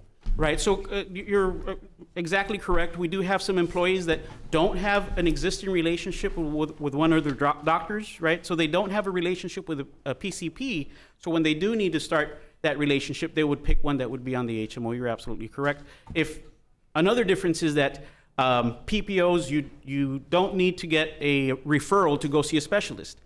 But the truth of the matter is that most specialists still want you to get a referral from your PCP because they want all that workup that led to your decision to go visit. So it might not be a requirement of the PPO to get a referral. It might be the doctor that's making that decision. I need to see all your history. I need a referral so that we can continue. And generally speaking, right, not to say this is the case all the time, but generally speaking, you don't know you need to go see a specialist until you go see your primary care physician. Correct. Another difference, and I'll go back to the slide where we're looking at option 1, and right now it's an option, right? The other difference is that there is no out-of-network benefit. So you really do have to stay within network. So it's a narrower network. There's more controls as far as that goes, where the employee won't get to pick exactly what specialist they're going to go. So even if they go to a PCP, your PCP would know you need to stay within the network to go to that referral. I think there's wisdom in the Employee Benefits Committee's recommendation. I really do. I think that's smart. To Dr. Rodriguez's question, so are we planning to go out for bid on our health insurance? Yes, sir, and that's coming up. So I know that I just wanted to make sure that that was pretty clear. I do have two members of the Employee Benefit Committee where we were looking at different options and what are some of the, adjustments that we can make. I'll go on to the next slide, because really right now we're looking at 3 strategic directions that we can take. We already came up with that option 1, which would mean a 17% increase. Now, mind you, it's still an increase. We're still facing a deficit of $4 million, but we can make that up with a 17% increase. Planning ahead of time, being able to get the right funding for that plan. We'd say the district is going to contribute a certain amount, the employees are going to contribute a certain amount, and we're going to make up that 17% through premiums. If we don't make those changes, then we are facing a 30% increase. So the 17% is if everything stays the same, right? Negative, sir. Well, the premiums, co-pays, all that stuff. No. Or I'm wrong. Okay. You're wrong. Because if we keep everything the same, then we would need a 31% increase. Okay. So by making these changes, we're only facing a 17% increase instead of 31% increase. I think what you're saying is the 17% would be if we kept employee and employer contributions the same? No, sir. No? We would still need to adjust to make up that 17%. You're gonna increase their cost. We have to increase the cost by 17%. I was walked in, but that's what it sounds like. Yes. So the cost right now that we're facing, if we don't do anything, is 31% increase. No, but if we go with option 1 and don't mess with the costs, it's a 17% deficit. It's a 17% deficit. Okay. That's what we're trying to Yes, get. sir. Okay. And who came up with the predictions? I'm just curious. Like, how did the analytics on this? How did you do it based off? I know your employees now and the current, like, Correct. where they're So at and how much we you're have a using the- consultant, One Digital. I have Sean right here with me. Okay. And those are projections based on current claims, because, I mean, really, one of the big indicators that we saw is that we had a 300% increase in what they're calling neoplasms, but layman's term, cancers. Okay. Right? So a 300% increase, that's not going to change from this year to next year, right? So we're using existing claims, existing data, and applying it moving forward and predicting that. I mean, it's an extrapolation curve. It's what it ends up doing. It's a regression curve. We've always been able to, like, I'm just jumping in, worst case scenario, the district, even before I got here, has always worked on fund balance, right? Because you've been self-funded. Yes, sir. And I understand that we're still looking at that category because it's dropped, right? But if we're able to, worst case scenario, like, in other words, what I'm asking is if you buy yourself time so that those individuals that are using this then can eventually either, hopefully get better, and then you see that the usage drop. Is that something that's I guess even realistic, or no? You know what I mean? Because you say, well, I'm gonna dip into fund balance, buy myself 2-3 years. That's gonna already fix the issue as far as people getting better. Stop, they're gonna not go to as treatments as much, and then you start to see a rebound in a reduction in usage. But now I know with fund balance, because that's why I'm asking. Because if that's something that's even realistic or available, and then if we're able to replenish and put money back in because of projects that were funded, that gives us another option of time, right? Instead of increasing people's deductibles to, those are huge rates increases, right? Like $5,000 out of pocket. Like, if you look at the options, We're looking at $4,000 for the HMO, $45,000 for the low plan out of pockets, and $3,000 for the buyout. Right. So when we're looking at those plans, they line up pretty well with some of the neighbors that we have. Right. So if we don't do anything, we're going to have to come up with 31% more. Like, on page 5 of the presentation. Yes, sir. So it's our current plan. You have PPO base, PPO high, PPO state. Yes, sir. And then right here you have primary care 15, 15, 15 across the board, right? Yes, sir. So to the employee, like, PPO high is a better insurance than PPO base, right? But it's the same price as PPO base. The biggest difference would be your out of pocket and your deductibles. Yes, sir. But when you're regular doctor's visits, it's all the same price. Correct. You would pay the same office visit, but you would hit your deductible much sooner. Okay. Right? And looking at it from that point of view, you'll see that we're not looking at making those changes when we get to the actual plan. We're still keeping it at 15, 25, and 45. That was discussed with the Employee Benefit Committee, and we felt, the committee felt that it would maybe impede people from seeking care right away because they wouldn't have the extra, 15. If we say $15 going up to 25 or to 35 or to 45, they might hold off and say, I'm not going to go see my primary care physician which we want our employees to get that taken care of as soon as possible, number one. Number two, what happens when you delay healthcare? It gets worse. So those are, I think, a smart move. The Employee Benefit Committee does not want to see that preventative care, primary care, specialist office, changing up. When we saw that, I'm going to go back to the differences in copay on page 6, Mr. Castillo. You'll notice that really, if we go from $15 to $25 or even $35, it's pennies in a bucket, right? So we felt, and the committee felt, that it wasn't worth pursuing to see a change in copays and specialist copays. Where they did see a big benefit, and they really are stressing, is the ER copays. We do have a lot of people that are using ERs as their primary care. So the suggestion was to really, raise the facility to a 500 from 250.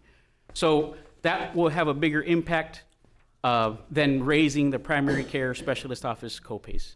So really, the biggest difference is out-of-pocket and deductibles. Well, not necessarily, because you have ER copay, and it's a $19,000 projected impact, but then you have specialist copay, and one of them is $131,000. So, I mean, that's... Yes, if we go specialist, it's $75. Yeah, and so, I don't know, I mean, I think you should look at that a little bit, because all these add up after a while, right? Yes, sir. And I think you're touching on option or strategic direction number 2, right? So if we go back to page 9, you'll see that one of the options is to fund it at 17% and say we're going to increase somehow 17%. However that breaks down, we're still looking, like you mentioned, HMOs will definitely be less than the PPO and much less than the PPO buy-up. Yeah. So that's strategic direction number 1. We have a second strategic direction, which is exactly what you're talking about right now, is continuing to study other cost-sharing provisions. The co-pays, increasing deductibles, that's still something that we can continue looking at. We might be able to squeeze out another, $500,000 to $1 million in savings, which will take us from maybe 17, maybe drop it down to 12 or 15. And here I'm speculating. We would need to get the actuaries involved for those projections, but that would be an option. What you're saying right now is continue studying, and we covered that this morning with our benefit committee as well. The third option that we have also is to maybe engage alternate broker partners. We've had a couple of firms approach the district. We've had Gallagher reach out to us. We've had Higginbotham, and these offer a turnkey solution. They'll say, this is what we can do for the district. We'll take care of everything. And one of their selling points is reminding the district, you're not in the insurance business. You're not here to make money off of insurance. We will help and take care of the needs as a package. So they'll look at policy. They'll look at a package deal for healthcare, dental, voluntary products, but that does come with some trade-offs, right? A possible trade-off would be maybe shifting to a new broker or new broker partners would definitely have significant plan design revisions, right? We would have essentially reducing local customization options. Another impact would be that we would relinquish some design control. Right now, we can control the designs, but by going with a turnkey operation for benefits, we would relinquish some design control. And then, of course, our servicing agents, right? We would lose our servicing agents for these companies. So there are some direction that we can still take, but we're still studying the different impacts of these directions. Quick question, you're talking about the plan we currently have, right? That's what, like I saw your slides, you were looking at the plan we currently have now. When do we, because I know that there's a window, I'm not the expert in this area, this is the one that always confuses me, but there's a window where we can just renew, which I think we did just not too long ago, and then we actually have to go out for RFPs, right? Correct. Correct. So we're RFPs? Yes. Yeah, so we're looking at this being a year for RFP. This is the year we're going out to see what's coming. This is the year we're going out for bid. Okay. So I have a timeline as page 10, just to share with you. Today's this first workshop. On March 23rd, I've invited companies, Gallagher and Higginbotham, to present to our benefit committee to see what the impact would be if they would be interested in considering some of the options that they might present. Of course, if we decide to go with a broker partner, We would be shifting maybe some significant plan design revisions and relinquishing some of the design control, and also switching out more than likely our servicing agents. March 30th, we will be holding a second workshop, especially that will be after the March 23rd presentations that the Higginbotham and Gallagher will be sharing. April 1st through April 22nd, we are looking at the RFP window. And then we want to come back for multiple workshops, because this is big league. I mean, we're looking at some deficits that we need to find the best solution possible to take care of those employees that have those needs with the least painful way possible. Unfortunately, we are looking at deficits right now of $4 million, even with the options that were presented. Well, just speaking for myself, I'd be really interested to see what the committee, the Employee Benefits Committee, has to say after they hear the presentations from Gallagher and Higginbotham on the March 30th meeting. Yes, March 30th. And then I think at that point we'll have more information as to what we can or what we should do. Yes, sir. But I want to thank you for rising up to the occasion. It's not easy to have your job right now. It is not easy. It's very exciting, and I'm seeing this through. You know, it's something that I feel very passionate about. I tell the Employee Benefit Committee that we need to balance really three perspectives: our personal view of how we personally feel, the employees that they represent as a committee member, because they're here from every department, every school, every department, but also the role of the district. And we have to walk a fine line. We're not in the insurance business. We don't want to make money off of our employees so that we can put into the fund balance. I was very proud of the work that we did as an Employee Benefit Committee because this past year, policy year, we missed it by 3%. We missed it by $760,000, $780,000. We came short just a little bit for policy, which means to me is that a 3% margin on the loss side means that we did not overcharge the employees for their health care, right? Unfortunately, we have seen a huge increase in claims, and now we have to pivot. Yeah. No, and I thank you, and I thank the committee's work on it as well. Yeah, we want to make sure they have the best coverage too, but we also have to be financially responsible, right? We don't want to be in a position where we have to get rid of our insurance program. It's a balancing act, sir. Do you have a time already set up for March 23rd? Yes, sir. It's at 9. 9 in the morning? 9 and yes, sir. It'll start at 9 at the PLC. Which board members are part of that committee? We have Coseta and- Mr. Serna and Dr. Rodriguez. I've been able to sit in 2 of the meetings, and you know, they're doing a great job. You know, they're asking a lot of questions. You know, Homer and David back there. You know, that committee is asking a lot of tough questions, and Dr. Cantu and Sean are providing a lot of options, a lot of information there. So, great job. It's not easy. It's not an easy task. And we're fortunate that Mr. Serna, you've been to those meetings. Dr. Rodriguez, you've been. I'll be there at 9 a.m. I'll make arrangements. Excellent. But we're fortunate to have you involved at the non-voting employee committee members, right? But you need to be there so that you can understand the conversations that we're having. They're tough conversations, right? I've been getting texts, the employees are gonna be mad. It's like, my job is to make them less mad, right? Because at a 31% increase right now, I don't wanna hit them with something like that. All right. Thank you, Dr. Cantu. Any other questions? No, just thank you. Thank you. Thank you. All right, we're gonna adjourn this workshop. It is 7:02.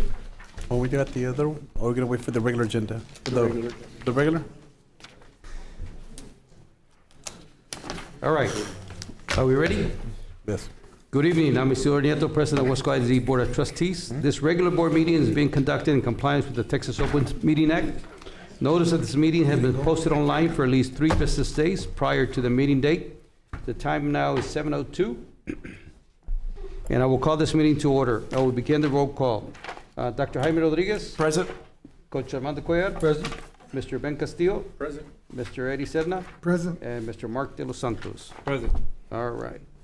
Establishment of a quorum. Invocation, Dr. Rivera. Yes, let me call on Mr. Elias Trevino.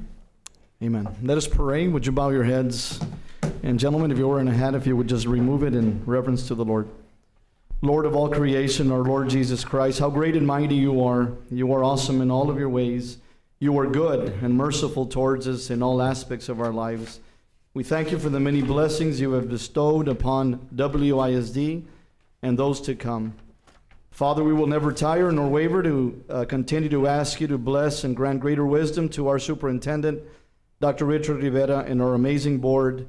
Thank you for their leadership and humility. May your will be done in our board meetings. Help us always to maintain integrity in what you have left in our care. As our students begin the testing season, we pray clarity of mind, peace in their hearts, and the knowledge they have obtained throughout the year flood back into their hearts and minds as they challenge the tests. We know they will do amazingly well. Bless our administrators, staff, and teachers with wisdom, integrity, patience, and the physical and mental strength to continue and finish this year very strong. Above all, bless our students with divine protection, physical and mental health, and providence. Father, we also ask that you hold our service men and women in your arms. Cover them with your sheltering grace and presence as they stand in the gap for our protection and freedom. We are grateful to live in the greatest country in the world. We ask you all this in your precious, glorious, and mighty name of Jesus. And everyone says, amen. Amen. Thank you, Mr. Trevino. Pledge of Allegiance and Texas Pledge, Dr. Rivera. Yes. Mr. Butterman? Good evening, everyone. At this time, we'd ask everyone to please stand, place their right hand over their heart, and face the United States flag.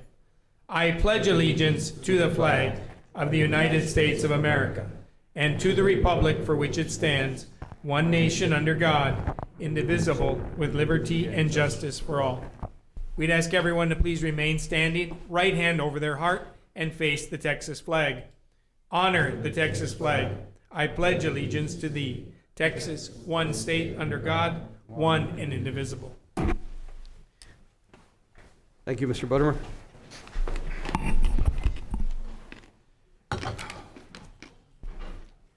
We already did awards and recognition, so we're going to go to public comments.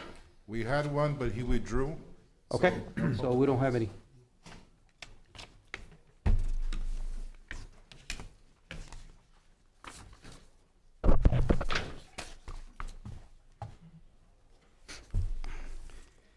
Number 7, Superintendent's Report. Dr. Rivera. Yes.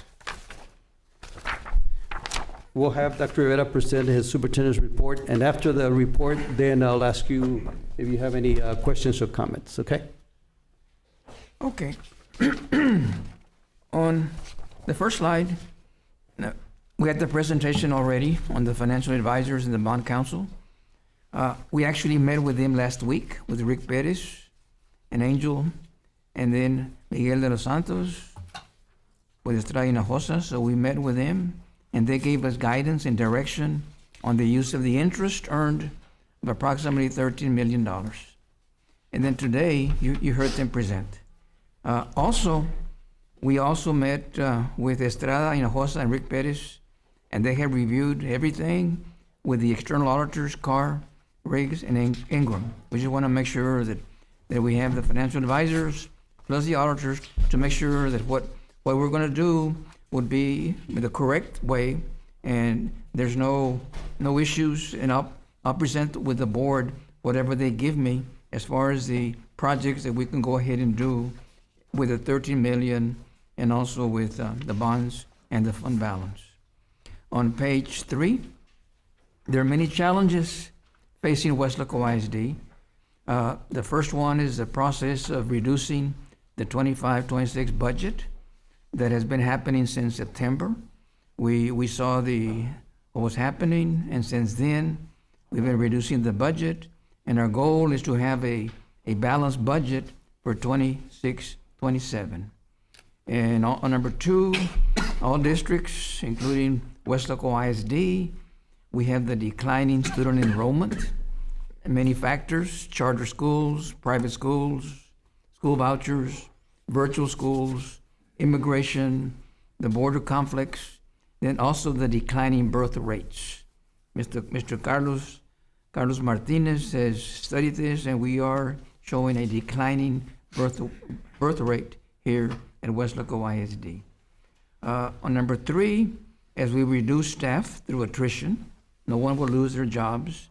We just need to make sure that we have the right staffing in all our schools to meet the needs of boys and girls with student enrollment fluctuations.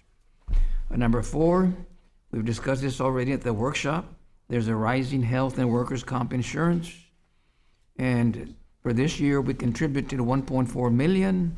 The projected deficit is $5 to $7 million. So we're addressing this. Now, the challenge is that we have to adopt the technology trends in our classrooms and in the district's daily operation. Technology is changing every day. We need to make sure that our kids in the classroom have these technology items that they need. We want to make sure that we have innovative schools that meet the needs of our boys and girls. On page 4, you can see this was given by Region 1 to all the superintendents. This is the Region 1 student decline. You can see from 2016 to the present, 2026, you can see the decline in all the districts throughout Region 1. You can see the decline, again, for different reasons. On page 5, as you can see at our meetings, we have so many students, major accomplishments. Number 1, we have 6 A-rated schools, 9 B-rated schools, and the district earned a score of 85. We're very proud. We want to get better for this coming school year also. The recognitions you saw tonight in the last few months, the Weslaco Panther Corps, first division rating, Pigskin, 4th in area. Weslaco Wildcats, first division at Pigskin. The Mariachis, state qualifiers. Weslaco East, the sweepstakes division. And athletics, you've seen all the students recognized again, Panther football district, by district champions, Wildcats, boys cross country, state 3rd place, the Lady Panther basketball district and area champs, Panther basketball district and by district champs, the Wildcat boys track and field district area champs, the Wildcat boys baseball district champs, the Panther boys track district champs, Panther and Lady Panther golf district champs, all the participants, almost 5,000 students that compete in athletics. So again, we're very proud of our students. We're here because of them, and we want for them to be successful. The last slide that I have is some of the accomplishments continued in the career technical education. This is career tech. The district achieved the second highest number of industry-based certifications in Hidalgo County. Very proud of these. These certificates represent job-ready skills in fields like cosmetology, welding, culinary arts, preparing students directly for careers and to be workforce ready. The national qualifier in advanced manufacturing, the Green Power USA National Champions Top 5, culinary, reserve grand champion, smoking on the Rio Barbecue Cook-Off, and then the ag, very proud of them. This is why they're getting a new ag barn, numerous awards, recognition in San Antonio and the Valley. Now the district accomplishments, we have the safe schools, modern camera systems, armed security guards, campus vestibules, the district-wide fencing, tremendous success with TA and the door audits. We are among the highest salaries in Region 1 in all pay grades, among the lowest pay grades, tax rates in Region 1, and we have new and upgraded academic and athletic facilities. The last one, we are not closing schools. Many schools around us have closed schools due to low enrollment. So again, these are some of the accomplishments. Very proud of our staff, very proud of everyone, very proud of the board for being supportive in the things that we have at Weslaco ISD. We feel that we're second to no one. This is my presentation. Are there any questions on any of these slides? Thank you, Dr. Rivera. Good presentation. Dr. Jaime? In regards to, I know there's a lot of challenges the district is facing, but there's also a lot of positive things that are going on with our district. And I know with, like you mentioned, the CTE, I know there's areas there where, hopefully, we're looking and studying, what we can add to that, what programs we can add to provide for our students to attract and to keep, our enrollment from taking a big hit there. But great job. Thank you to all, that are working so hard to face these challenges. Thank you. Thank you. Coach Cuellar? No, just thank you to all for the work you do and staying the course and keeping Weslaco ISD, the right choice. So for that, thank you so much. Mr. Ben Castillo? Yes, Doc, thank you for your report. Appreciate all the work that you and your staff are doing and all the students, the teachers, and the principals. Let's keep it up. Let's finish off the school year strong. Thank you. Thank you. Coach Eddie Serna, any comments on the superintendent's report?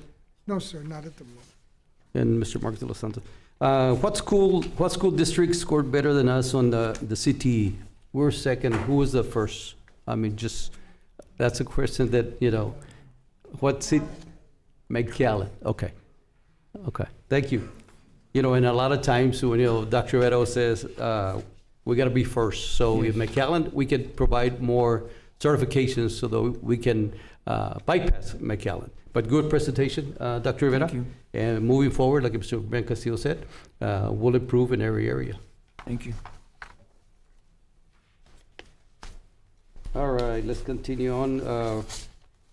Presentation, bond and fund balance projects. Dr. Rivera? Yes, let me call on Mr. Abel Aguilar to present. I think you have the slides there also on your table on his presentation. Okay.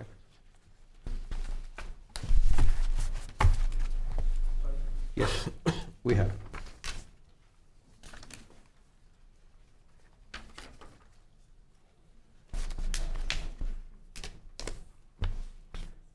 Good afternoon, Dr. Rivera, Board President Nieto, members of the board. I'm going to be going over a board presentation for Weslaco ISD projects.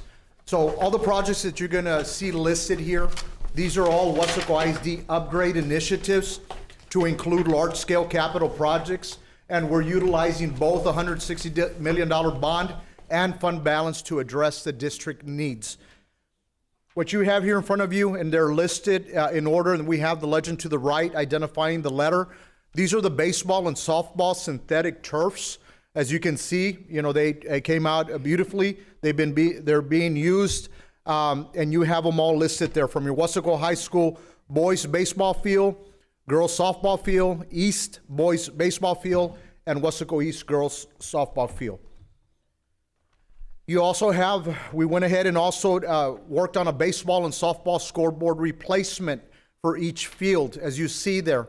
And you see the designs, they came out very, very nice. If you focus on letter B, it clearly highlights there our 2024 6A state champions, our Weslaco High School Lady Panthers softball. And you see the other scoreboards are just as nice on the way they came out. We also have our middle school running tracks listed. We have our Central Middle School, Bigarza, Cuellar, and Mary Hogue. Mary Hogue's in its stages, and that should be completed pretty soon. It's coming up, but they're moving along. Just as a reminder, that one was delayed due to the concerns with the clay, and we had needed additional testing.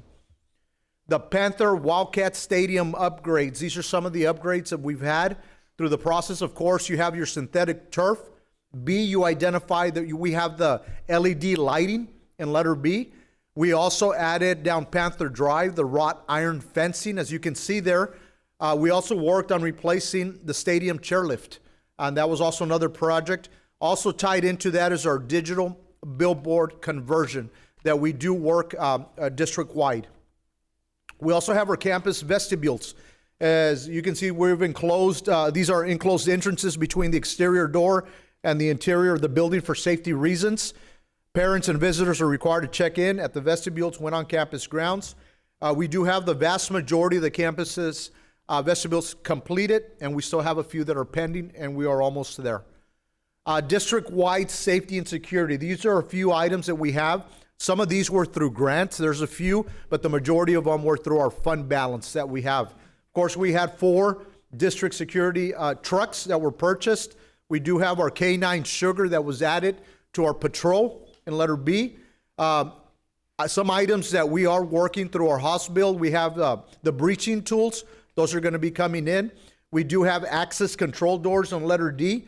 We have district-wide security cameras, letter E. And another item that Mr. Reina's team, they're going to be working on is making sure we follow with our House bill, is a ballistic shields that we're going to be having for our officers. Next, of course, we already went over our new Pete Abrigo Ag Farm. We also invested in our school buses, transit activity liners, and fuel tanks, as you see there. A lists the 2 ultra-luxury coach liners that they're being used on a daily basis, as well as our 2 transit activity buses that we have in place. So we have a total of 4. Our purchases with yellow school buses, our transit vans that are used as well, district-wide. And one of the critical points that we worked with, especially in our transportation department, was a replacement of our fuel tanks. That was a critical area that we needed to address, and that was also a focus of ours moving forward. We will also make sure that we focus on our warehouse and our maintenance fleet. As you can see there, some purchases have been made for forklifts, including our dually pickup trucks that we have, our warehouse 2 box cargo trucks that we have. Those are used daily, district-wide, and we also added another backhoe to our maintenance department for a lot of projects in-house. Another area of focus were our elementary campus library furniture. And again, all of them were retrofitted. Again, the purpose for this is we wanted to make sure that we received modern, innovative resources that are flexible, mobile, creative, technology-friendly, and instructionally active. And again, you have different campuses, different scenarios, and they're being used on a daily basis. District-wide roofing projects. What you have listed there in front of you, those are some examples that we have that have already been completed. On the images that we have there, we have Kleckler Held Elementary, Tony Rico Elementary. We have some that are still in progress. Beatriz Garza Middle School, Dr. R.E. Margo Elementary, Mary Hogue Middle School, Central Middle School. Upcoming roofing projects that we're evaluating right now are Rudy Silva Elementary and Raul Gonzalez Elementary. And we continue to evaluate our roofing needs district-wide. District-wide HVAC projects that we currently have going on. We have our Weslaco High School, Beatriz Garza Middle School, Dr. Armando Cuellar Middle School, Weslaco East High School, Mary Hogue Middle School, Central Middle School, and our district-wide HVAC controls. These are all moving forward. They're in progress right now. Upcoming projects that are next on the list, we have Kleckler Held Elementary and PFC Mario Ibarra Elementary School. And we're also continuing to evaluate the other campus needs moving forward. District-wide student restroom remodeling. Those on the list right now that we're moving in the direction, we have Dr. R.E. Margo Elementary, Beatriz Garza Middle School, Memorial Elementary, Northbridge Elementary. Upcoming projects for student restroom remodeling, we have, and I apologize, these projects are there twice, our Airport Elementary School and Weslaco East High School. Again, we're continuing to evaluate the other campuses for upcoming on the list. Fire alarm upgrades, the ones that we're working on and in progress, we have PFC Mario Ibarra Elementary, Weslaco East High School, Dr. R.E. Margo Elementary, Central Middle School. Upcoming projects that we have for upgrades, we have Kleckler Held Elementary and Northbridge Elementary, and we're continuing to evaluate the other campus needs. Building envelope repair. This is for our Weslaco High School Sepulveda gym, and as you can see in the images, you see on the very top, that's our current image that we have with our Sepulveda gym. On the bottom, you have a rendering of what it's going to look like. Aesthetically, it's going to change it somewhat. You're going to be removing some of that, and the purpose behind that, why we have to move with that aesthetic change, is going to be we're trying to prevent water intrusion and to avoid damage to surrounding classrooms and the gym floor. So this is a priority need. If not, it's going to cost us more if we continue leaving it alone. So we're moving forward with this project. Also, we had some retractable basketball goals for our high schools. The previous basketball goals, and you see some images that are there, had exceeded the lifespan and needed to be replaced. They were mobile ones that we had on the gym floor, and those were replaced to prevent damage to the floors. So again, we went forward with these retractable goals. Also, you have up here campus kitchen remodeling projects. Those are the two that we've identified moving forward right now for Kleckler Hill Elementary and Tony Rico Elementary. We're going to have some other kitchen projects, but those are going to be new cafeterias or new kitchens, and those we continue to evaluate moving forward. Drainage improvement projects. We also have Memorial Elementary. I know that was one of a significant concern we had. And we also have our Career and Technology Education Complex, another of the projects that we're currently working on, and some others that we are continuing to evaluate. Demolition of old gym at Central Middle School. The demolition site, we had previously bought this item in a previous agenda. The demolition site of the old gym will be utilized for a new cafeteria. That's what we're working on. And the existing cafeteria will be repurposed for educational use. And that's something that we're working through as well.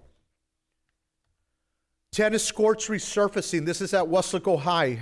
We're working through this process, and anticipated completion date is June 2026 to get these tennis courts resurfaced. Lighting upgrades. This is for the Susan M. Peterson Performing Arts Center. This is a project that we had as part of our bond, and again, we've already completed this one.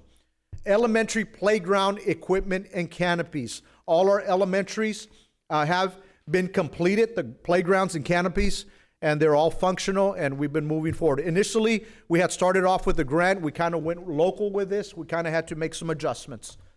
We also have elementary sensory rooms. The sensory rooms allow for our students with disabilities access and interaction with sensory-based equipment and materials to provide a calming effect on students. And you have the three areas of focus there, as you can read below. Address learning and developmental disabilities, develop communication skills, and regulate emotional and behavioral difficulties. With all that being said, you see where we fall within Region 1 in Hidalgo County for our school district tax rates, and as we fall with other comparable districts on there, and we have no plans of increasing taxes. And we're continuing to move forward with all these projects moving forward. Again, we want to thank our Weslaco ISD Board of Trustees and the citizens of Weslaco for continuing to invest and support in our schools, especially with the passing of the bond that we had. I'm open to any questions if you have any questions. And as you can see, there's been a lot of activity, a lot of movement in these last 3 years. And this was something that Dr. Rivera first came in. He tasked us with it, and we started running with it. So you see a lot of projects being done, and we're continuing to move forward with many more projects. So again, thank you for your support, board, and we want to thank the citizens of Weslaco ISD. Thank you for the presentation. Coach Serna, any comments? Yeah, a lot of moving parts. Yes, sir. A lot of stuff. Well, first of all, I know this was part of the superintendent's report. The ag students, I just want to wish them luck with the livestock show coming up in about a week. Is that correct, Diego? I know I've seen a lot of your accomplishments, and I just wanted a little props to the ag students, because I know you put in a lot of time and effort with those animals. Good luck to all. Okay. On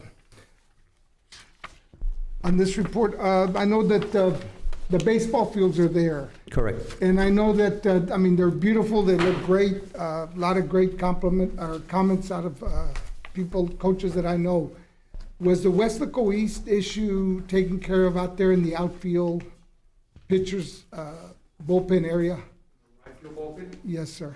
I know we had some mud did the company come in and remedy that issue? I know it was causing them some problems. Luckily. You don't want the mud and the rain.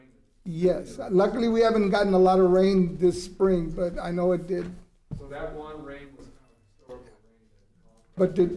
But right now, I know we're turning for some pavers. Like a swell, right, to keep that out? Okay. I know that was talked about, but that's what's going on right now with that area?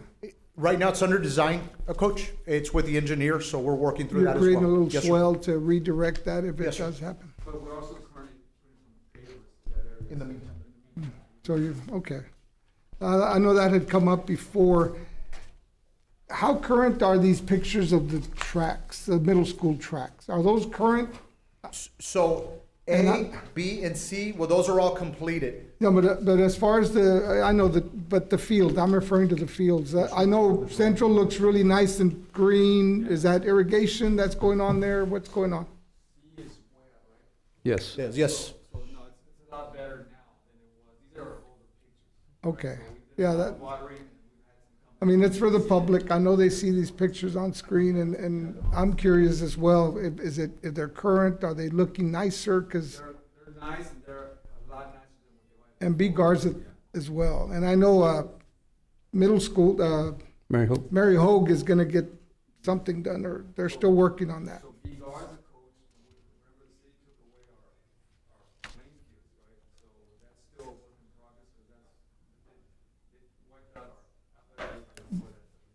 But is there a thought of maybe providing or doing some kind of irrigation or sprinklers in those fields? Because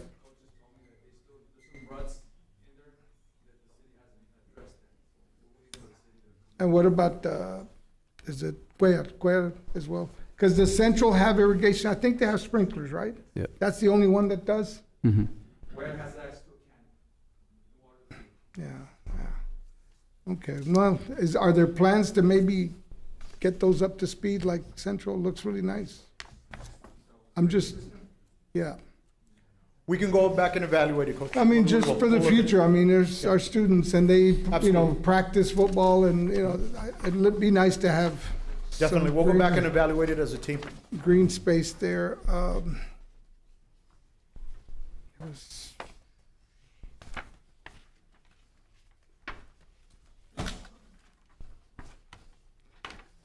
It's good to see what you're doing with Sepulveda Gym. That's much needed for many years. Yes, sir. Yeah, no, that was a project that we needed to address to avoid any further damage And or those- anything. those- So, yes. And I'm that's- glad we're also getting the court, the basketball, the baskets, the retractable basketball goals. Yeah. Yes. Yeah, that was a dangerous thing there with the other ones, so I'm glad that's getting done. It's already done? It's already done. Any more? Coach Sharda? No, we're good. Okay. Mr. Castillo?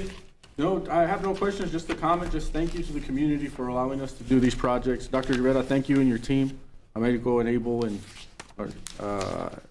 everybody for working hard on these and making sure we stay on time and complete and just all for the betterment of our students and the facilities that they use. So thank you very much. Thank you. All right. And the tennis scores you said by June of 2026, correct? That is correct, sir. Okay. And Coach Sharda mentioned Mary Hogue. That one should be finished by the track. We're looking at about the next week, hopefully, getting it complete. For the track? Okay. The track. Good. I drove by there and it's looking really nice, so. Yeah, surface is already on there, so by next week, we should get it complete. Okay. Coach Sharda, you had one more comment? Real quick, I know I was at I guess it was Airport Elementary, the surrounding areas around the playscapes. Are we doing something to level that? I know other elementaries had issues with that. Is that something that we're addressing with our maintenance department? Just for the safety of the kiddos, that's, because. These are old pictures on there. I know a lot of that has already been addressed, but Right. we can go ahead and follow up with our campus principals. Just follow up, Yeah, if they have any concerns on there, then we'll go ahead and address them as they come up. please. Thank Yes, sir. you. Thank you. Oh, there where you say, where it's not level? Yes, That's what you're talking about? Yes, yeah, there's some uneven spots and, So, some of these were the originals. Okay. The photos that we had, but definitely, we'll go back and revisit. Coach Grant, any No, comments? Again, just like everyone has commended the efforts and the progress we're making, Dr. Rivera, you and your team. You guys doing a heck of a job. Thank you very much. Dr. Jaime? Thank you, Coach Grant. Yeah, Abel, so is this still considered just phase one? Or is it a mixture of phase one, phase two? There's some that have come in phase two that we've internally identified in phases for ourselves, for our purposes. But the main thing is coordinating through projects. But with the bond projects, there's still other projects? Oh, absolutely. Okay, just so Absolutely. the public can know that this is Absolutely. not all that's being done. There's still other The majority of our phases. projects are going to be in Proposition A. Okay. We have the majority of Okay, them on. so just so you know, there's still more. Yes. Thank you. Thank you You're for, welcome. for all the work. Thank you. And which schools still need the vegetables? The vestibules, where we don't want to identify, Yep. Mr. Nieto, on those for safety reasons, but Okay. there's, the majority have been already addressed. Okay, thank you. Mr. Los Santos? The rest are in progress. The rest are in progress, that is correct. Okay. Any comments? No, thank you for the presentation. Yes, sir. And all the information. Thank you. Thank you, Mr. Aguilar and Medical. Thank All you. right, let's continue on to item 9, Lone Star Governance. Dr. Rivera. Yes. Ms. Solano? Hi, good evening, Mr. Nieto, members of the board, Dr. Rivera, and community. So this month, we have our district annual report in public hearing, which is our taper report. Our taper report usually reports on data that is either last year's or the previous years, right? So in this presentation, we have 4 committee members that address the different areas that are reported through our report, and you'll see them listed on that second slide of the presentation.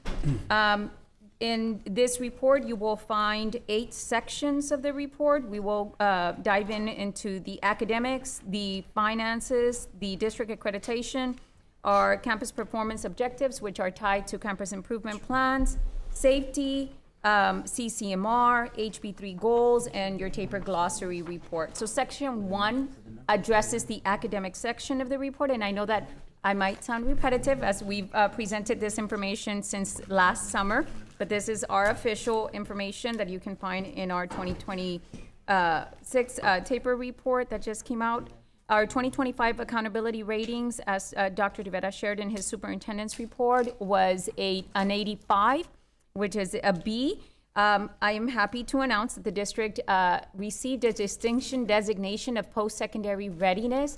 So this can only be achieved if your meets performance level percentage is high enough that, especially at our high schools and our secondaries, right, if they receive it. So we are happy to say that our schools perform at a high level of performance, right, at the Meets Plus, which aligns to our Lone Star governance goals. Next, you will find, and I know that you've seen this page before, the official campus ratings there. So you see them there, and I know we presented those before. In the next slide, I'm happy to announce the next slide, the distinction designations. 4 of our elementaries earned all distinction designations, the 6 out of 6. That is Margot Elementary, Memorial Elementary, Raul Gonzalez Elementary, and Sam Houston Elementary. I also want to recognize or call your attention to the post-secondary readiness column. We have almost all schools with a high percentage of students performing at the meets performance level and above, right? And for the state, that is what is considered on grade level, or a student who is ready for higher education. So congratulations to all campus principals, teachers, and staff. The next slide addresses that for special education, we received the determination status of needs assistance. This is in the area, specifically in the areas of social studies, those students who test social studies.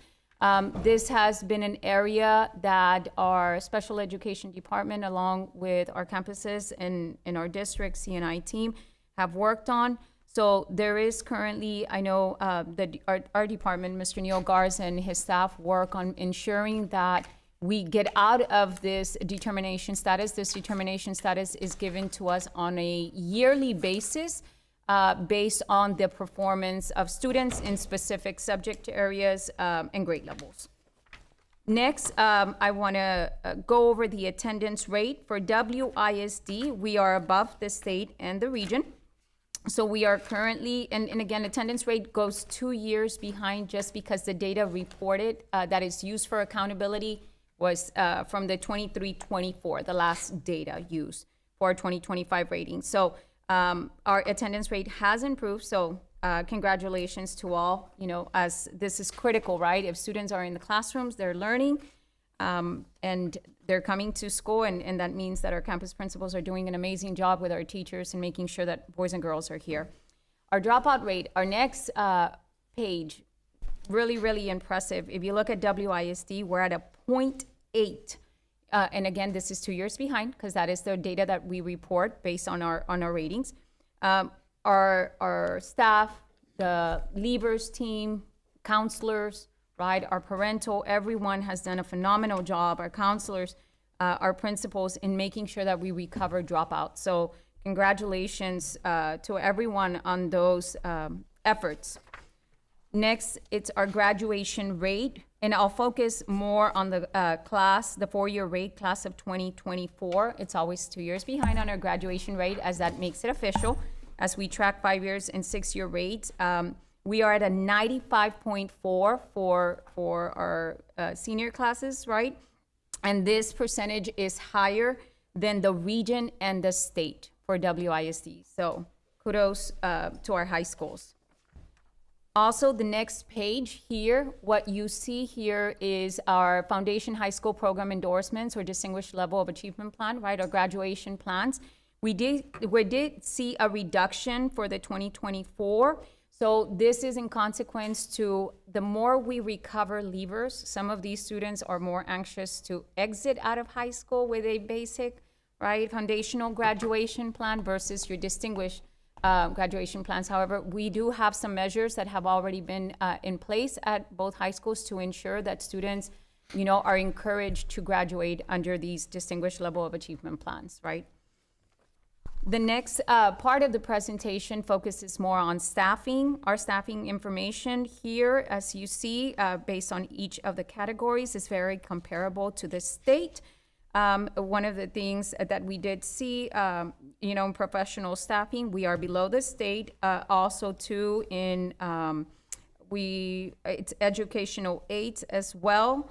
And I wanted to point out another one, or maybe it's another page, I'm sorry. Our professional support as well, right? So this is just our staffing in comparison to the state, and we're very comparable to them. The next slide is teachers by years of experience. So if you noticed this when you received your report last week, WISD has minimal number of beginning teachers, but we have a great pool of experienced teachers, right? And we take great pride in that, and you know, our students do amazingly well.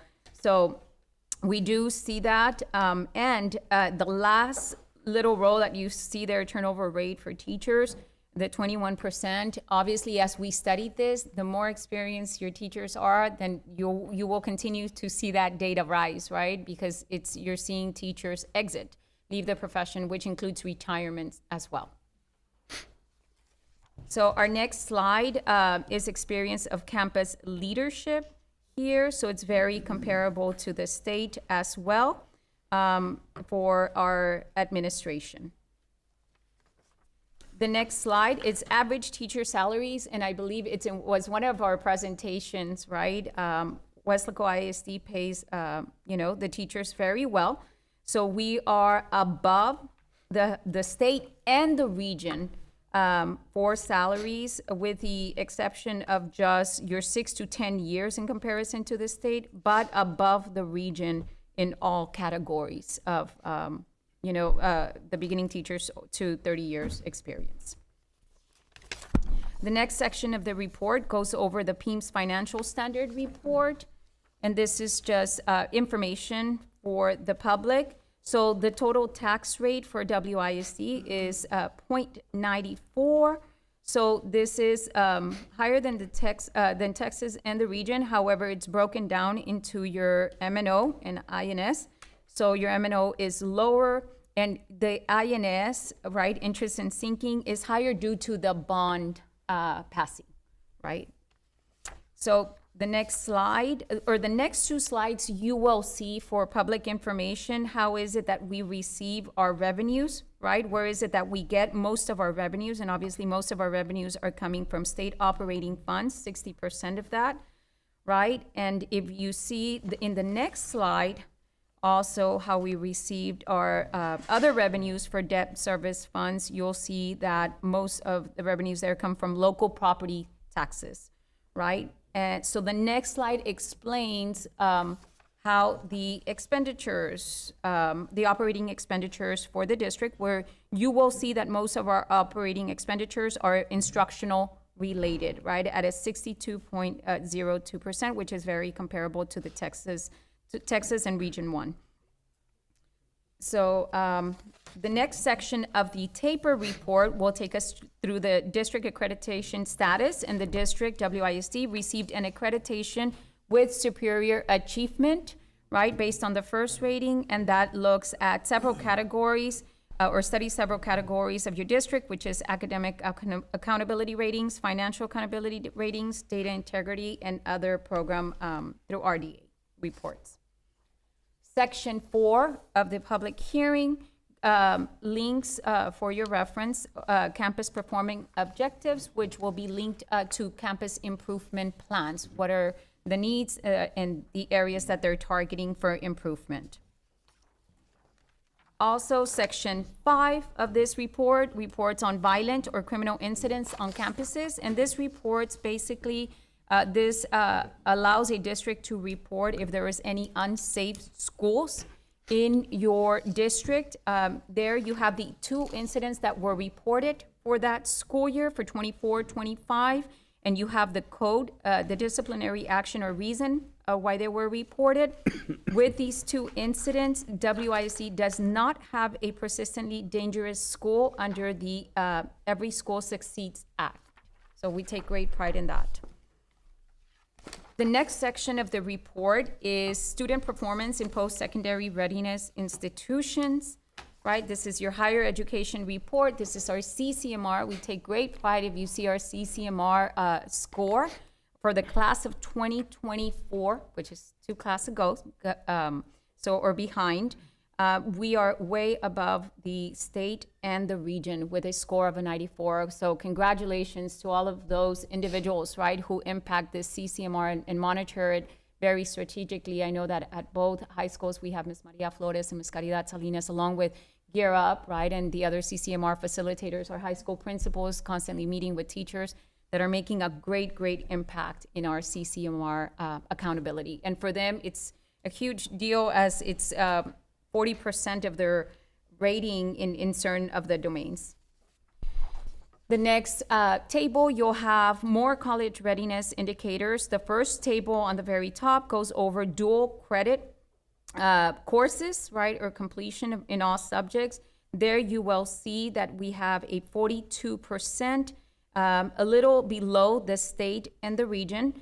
So one of the things that I do have to inform you about is that this last spring, higher ed institutions, right, informed school districts that they will now make it a requirement if you want to be en route for an associate's degree, you have to pass the TSI.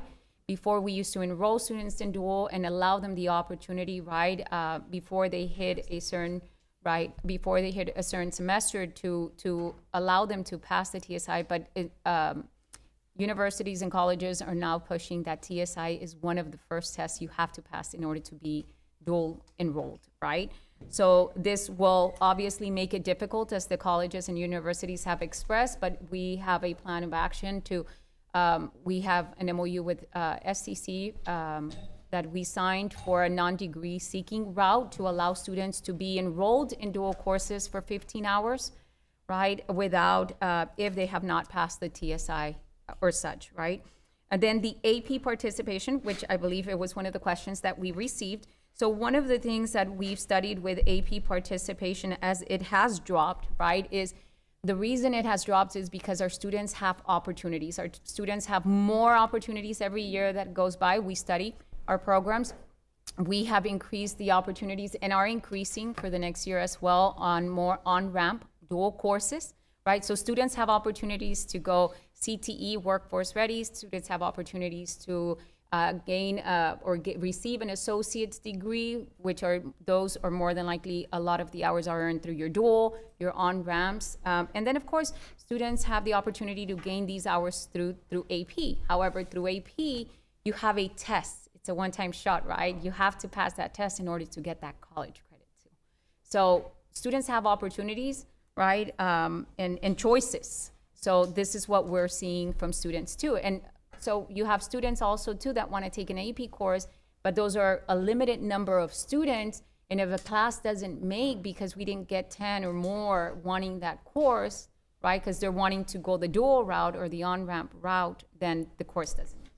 So those are some of the areas that we examined as we received those questions. So, ACT indicators in the next page.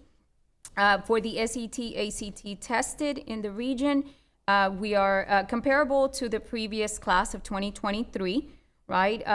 So one of the things that we looked at or above criterion, we have increased from a 7.1 to 9.5, so they're doing extremely well in that area. For SAT scores, so one of the things that we look at in SAT scores is these are the students that are attempting to take the ACT and enroll to take the ACT because they want it and need it for college, right?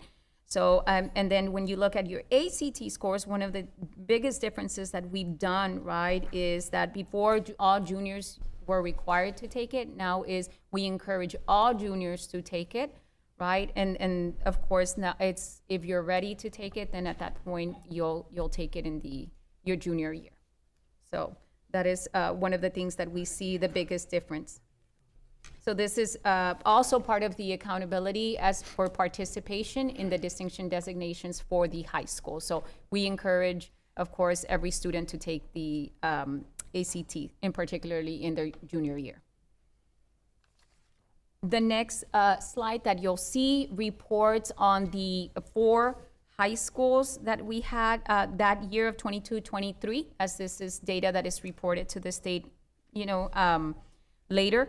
So at that point, we had South Palms Garden, Weslaco East, Weslaco High, and also our 21st Century CT Early College High School, right? That was that last year of that school. And here, what it reports is those students who have moved on to seek a public university or a college or can't be found, right? Because they can't be tracked. So the state still keeps tracking them. This is your post-secondary readiness tracking. The next slide is just making reference to Section 7, which is the HB3 goals, which are the goals for LSG listed on our website that we report monthly on. And Section 8, you'll find the link to the taper glossary in case you have any further questions or need clarifications. And this is also available for the public. It's been posted on the board book as well. And I do want to end with this and thank everyone who is here, as in the last 3 years, we have seen an increase in our academic performance. And, we are on track and hoping that this year will just be another increase as well to our academic performance rating as well. Thank you, Mr. Nieto, that's our report. Thank you, Mrs. Solano. I was going to ask you AP question, but you answered it right now when you explained it. The only one that I have, ACT scores. The average for our schools was 16.9 and 60.7, I believe, and the region is 17, correct? Yes. And I don't remember the state, but those 2 areas. Yes. And I think, what can we do, and I guess Dr. Rivera later on, what can we do for those students? So, Mr. Nieto, there's a couple things also that figure into that data. Okay. We looked at it right away too, right? So we start researching in all areas. One of the things we noticed is the percentage of our students taking that test is a lot higher in that area than some of our fellow high schools across the valley. Okay. So we have a lot greater students. So again, as Mrs. Solano alluded to, it is also a portion of the accountability where we used to encourage students to take that ACT test. Correct. So again, we are studying some of the things.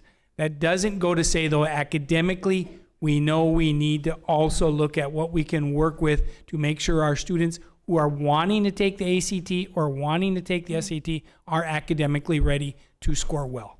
Okay. I would like to have some information on that, like say maybe the top 25 students, the top 50 students, see what their score were. Got it. Because, we as a district, there's a lot of them that take the ACT compared to other high schools. But I've always said that our top students always score well, just to see where we're at with those top 25, top 50 students. We can do that. Okay, thank you. Dr. Jaime, any comments on the presentation? Thank you for that presentation. There's a lot of good information there, a lot of highlights, for our district, and from safety and attendance. Congratulations to our principals and our campuses, for doing a great job of getting our students in class, and just keep up the great work. Keep up the great work. I know it's a lot of challenges but you guys are doing a great job. Thank you. Coach Cuellar? Same thing. There's a lot on that table, so. And what you see here is just part of it, you know. There's a lot of the challenges that y'all have done a tremendous job of handling everything, and I mean, there's a lot more positive than negative, and that's what we want to focus on, you know, the good things, because there is a lot of good. And, you know, anywhere you go, you're going to have a little bit of everything. But right now, we're going in a very good direction. Everybody here, Dr. Rivera, great leader. Keep up the good work, everyone. Thank you. Thank you. Mr. Ben Castillo? Yes, sir. So that slide caught my attention too. It's interesting because we have higher average scores on the SAT. SAT, correct. As opposed to the I saw ACT. that too. Yes. It's interesting, right? But I don't know, and I don't know if we do this already, but maybe we could get a prep course for our students that do want to take it. Because, I mean, getting a high score on your ACT, SAT if you're not in the top 10% or whatever, that's one way of getting into these top universities, right? And very true. And, you know, you're competing with kids nationwide, and some kids might have the opportunity to take courses, practice courses and all that stuff. And if we could provide that opportunity to our kids, I think we'd be doing them a huge service in trying to get them where they need to be with respect to those scores. We can definitely study that. Coach Serna? You mentioned dual enrollment courses. What was one of the requirements that you used? The TSI? Yes. Yes. What, I mean, for those kids on the bubble that are right there, because dual enrollment is fantastic for our parents, saves a lot of money. Yes. What are we doing to those kids that are right there, like prep? Is there anything that prepares our kids specifically? Do teachers do PLCs? Yes. What is it that's going on with the So through TSI? so through our CCMR funding, Coach, what the high schools do is first they'll have their CCMR advisor, right, which is Ms. Maria Flores Miscari. Then they have a CCMR facilitator as well that helps support and identify students who are that bubbles, right, at risk. They'll provide, we have CCMR or TSI tutors as well. We have provided PD to our core subject teachers to help them align a TEKS that is needed or that they failed to pass, and through algebra or through a similar class, they can help tutor so that they can then master their next attempt, right? So our goal is always, we give you prep time, you have prep time with me before you test again, right? To increase your chances of passing. Okay, Yes. so that you do have a team yes, that studies that? Yes, and most helps the definitely. kids? That is why the score is so high for Good. accountability. Good. That's good. Mr. Los Santos? No, just wanted to say, reiterate what everybody else is saying, that great job on the presentation and great job at the campus levels. I mean, that's why it's so important. I've been here 5 years, and I was a student here, and my kids go come here, and regardless of the fact, Weslaco Independent School District, I always say this, and there's an institution out there, there's a charter that gets met when I do. I know because somebody called me one time and told me, but we're still the best academic organization within this town and with this, because we service all students. Yes, sir. Regardless of backgrounds and disabilities and whatnot, and we're highly successful in graduating people and sending them off to post-secondary education and also the workforce and the military, right? And, Yes. and I'm a living proof of that. Yes. I did things and I'm in a place in my life I probably shouldn't have been, but I had a great education that really helped me get ahead. And so that's a big factor. And I think about all those people in the past that contributed to that. Yes. And I think about the people that work in those schools now and are doing the same for these kids. So you all are doing an amazing job. Yes. When it And- comes down to and- academics. And I want to thank you all for that. Most definitely. And we now have our 18 through 26 program too, which is doing extremely well. Awesome Thank you job. so Yes. much. And one more comment. I know that you mentioned the rating of the schools, right? And 85 overall. We had 7 A's, 6 B's. But we just got to remember also that the 3 schools that didn't score so well. Most definitely. We need to work, and I know you are, working with them to make sure they get up to Yes. B's just like everybody else. Yes, sir. That's correct. Right? Any other comments? Is that your? That's it. That's it? All right, let's continue on. How about TAFER House Bill 3 Public Hearing 2024-25 Annual Report? What is- That's it. That was it? That right? was it. Okay. Board self-evaluation. I know some of the board members provided some information on the quarterly progress tracker. And so we're still at about 80, 83, and I'm going to give you the results from 5 out of the 7 board members that provided the information. And again, the key component probably in every one is community ownership of the board's vision. We yet haven't reached out to parents yet. We haven't had any meetings with parents. In the near future, I will be meeting with Dr. Rivera so we can begin, and I had mentioned it before at another board meeting, where we'll have a parent advisory school board personnel, and I'll provide the criteria to Dr. Rivera, and we'll work together to see, for example, 2 parents from each school, 4th grade, so that way they'll be still in the school next year. And I'll provide that information, so principals in the next month or so, you'll get information on how to select those 2 parents for each school. So that way, in May, when I or a couple of board members meet with them, so that way we can go over LSG presentation, our constraints, or what do we expect, and that way for next year, they begin the year providing information to us, just like the student committee.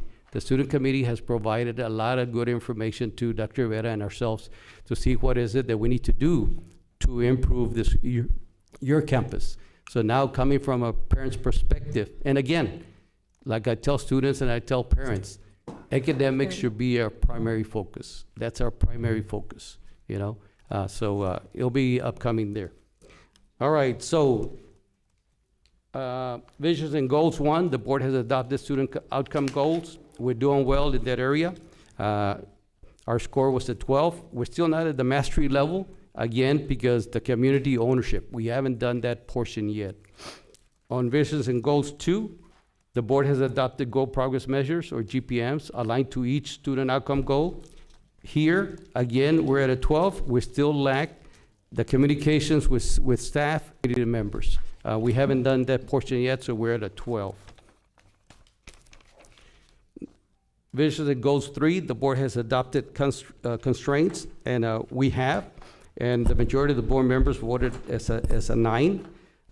We still need to improve community ownership of the constraints. I don't think parents understand the constraints yet. I don't know if staff members understand what are the constraints that we put forward in LSG. That's something that we need to improve on, and we will. Visions and goals 4, the board has adopted superintendent constraint progress measures, which we have, and we're currently at a 4. The mastery level also, community ownership of the superintendent CPMs. We haven't done that yet.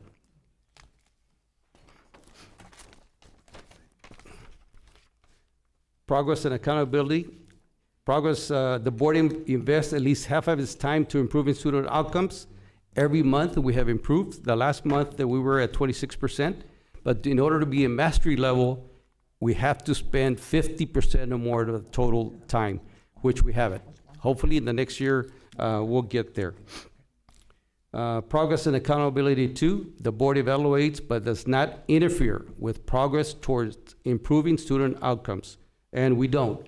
You provide the information. You as a principal, Dr. Rivera, his team has worked with all phases, so we're still at a 4 there.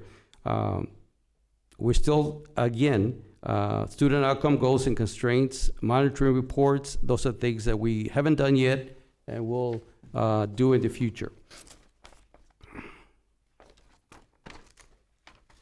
Mr. Nieto, if I could ask a quick question, and I agree with everything you said. Okay. But I saw on social media that some of our campuses are having a parent symposium.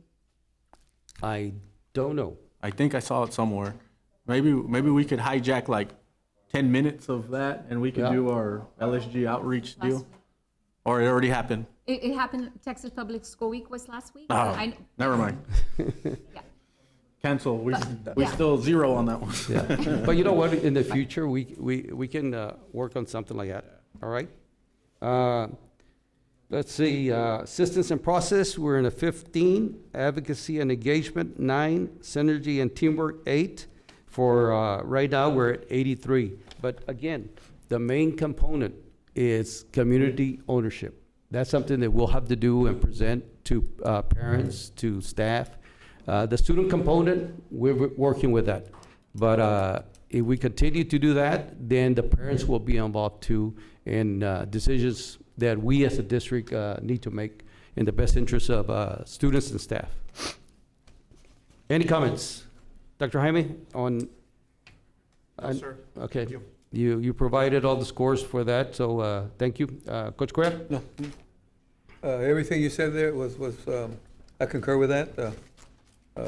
We know what we need to improve, and we're going to work on that. Okay. Mr. Castillo? Yes, sir. Thank you for your hard work on this. I want to commend and just recognize your leadership on it as well, sir. Thank you for all the time you're putting into it, and I will promise to do better. You will. Coach Cerda? No, just thank you for the work. Okay. Mr. Los Santos? No, sir, I'm fine. And again, a lot of times I need your feedback on this because I want to know where we're at and what areas we need to improve on. If you don't provide any information, then some of them provide the information, I don't know what direction to go. And I think that's where the ownership comes into play. You know, just like we do for everything else, this part is also very important. Okay? Anything else, Dr. Rivera? Okay. So we're going to pass it around, and you can sign it as we continue with agenda items. Consent agendas? I'm sorry, 983. Oh, my fault. I always forget that one. Discussion and possible action for the Board of Trustees to consider approval of the Lone Star Governance Board Monitoring Report for March 2026. Move to approve. We have a motion by Coach Cuellar to approve. We have second? Second. Second by Mr. Rick Castillo. Mark. Oh, Mark, my fault. Mark, to approve the Lone Star Governance Board Monitoring Report for March 2026. All in favor, please say aye. Aye. All against? Motion carries. Item 10, consent agenda, consent items. I'll give you a few minutes, see if you need to pull any items from the consent agenda.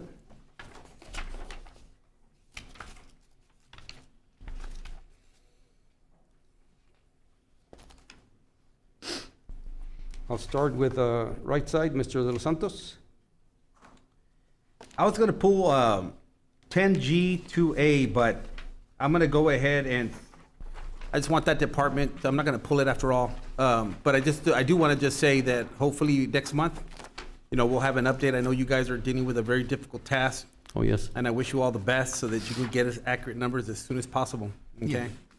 So, but no, I'm not gonna. That's all. I'm good with everything. Okay. Coach Cerna? No. None. Mr. Ben Castillo? None, sir. Coach Guerra? None. And Dr. Jaime? No, sir. So do I have a motion to approve the consent agenda items? Move to approve. Second. We have a motion by Dr. Jaime, a second by Coach Guerra. Any other discussion? No, sir. All in favor, please say aye. Aye. All opposed? Motion carried. Item 11, discussion items. Can I 11A. recognize Mr. Montalvo? Oh, You approved him already, but he really did a good job reducing the amount. on the insurance? Yes. Thank you, Mr. Montalvo. All right. 11A, update on trainings, conferences, events, and consider future agenda item request by the Board of Trustees. Dr. Rivera, Yes. insurance workshop. and There's, budget. yes, there's two. On March 30th, we have the insurance workshop, Okay. and we'll have the first budget workshop. And maybe somewhere in here, we've got Mr. Cinto. He wants to go ahead and meet in March. So we might have, if the board wants, we can have all three. Because the Lone Star is based on finance. One of the constraints. So that'll be a good lead-in to the budget workshop. So we might have all three. What was the date that we had agreed with The Dr. original Cito? date was March 26th. Okay. However, since we know we had this, we reached out and he is available for the 30th. Oh, But he himself wants a 30th. Yeah, Right. okay. But and it'll be a workshop only, right? Yes, Yes. correct, yes. okay, Sounds good. okay. Cool. Okay, that'll work. All right. No. So we won't do the 26th, correct? No, no. So we'll just make the, Budget workshop, you would like to then tie tie it into the constraints. The constraint. Okay. Which is Okay. fine. Okay. Item 12, discussion of possible action items. 12A, discussion of possible action for the Board of Trustees to approve the administration's ranking, recommendation of proposals received for the construction of a new agricultural facility project, and to authorize the administration to negotiate and approve the contract. Dr. Let me Rivera. get the team back over here, Mr. Abel. Mr. Mojica, you want to come up here, Americo? I know there were some questions still that you all had. Correct.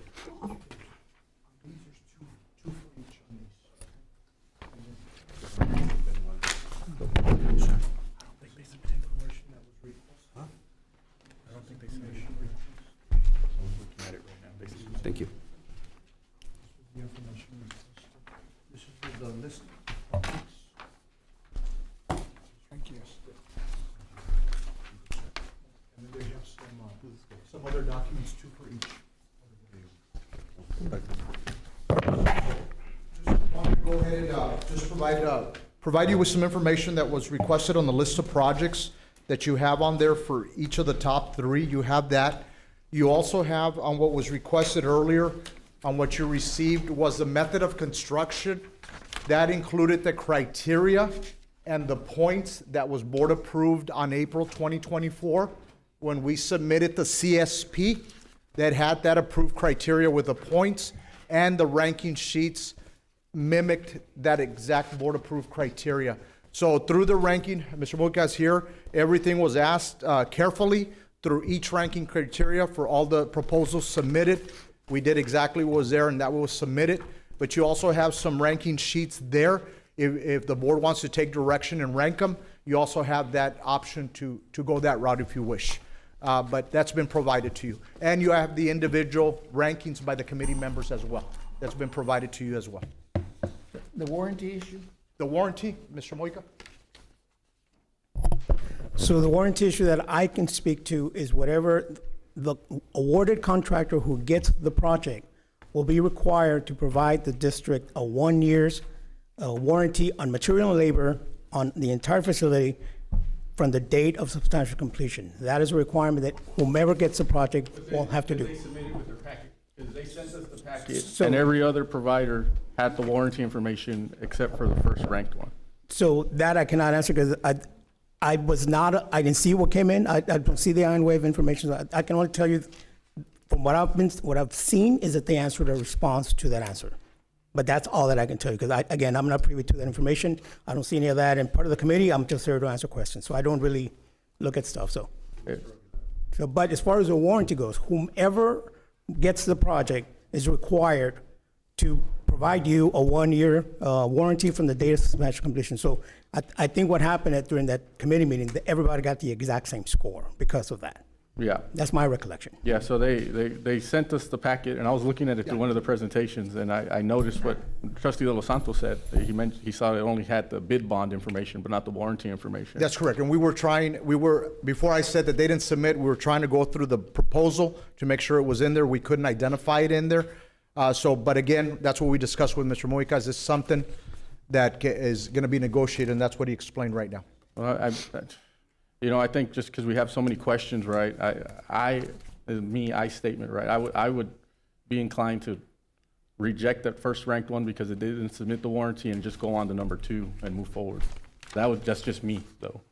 I don't know how the rest of the board feels.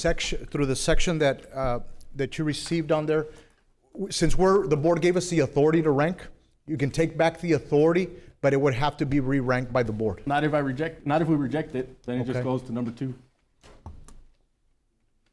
Well, if the board is voting on the overall rankings by the administration, so in other words, you either approve the rankings of the administration or you reject them all as a whole. No, Not you could necessarily- reject a part of it too. It says that in our bid.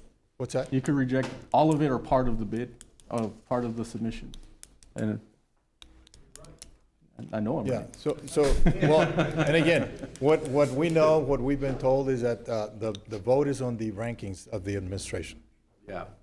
not to change the rankings. No, I don't want to change the rankings. I just want to go with number 2 on the basis that, based on the information that we have, it doesn't look like they submitted the warranty information that the number 2 ranked vendor submitted. and then you guys couldn't find it either, right?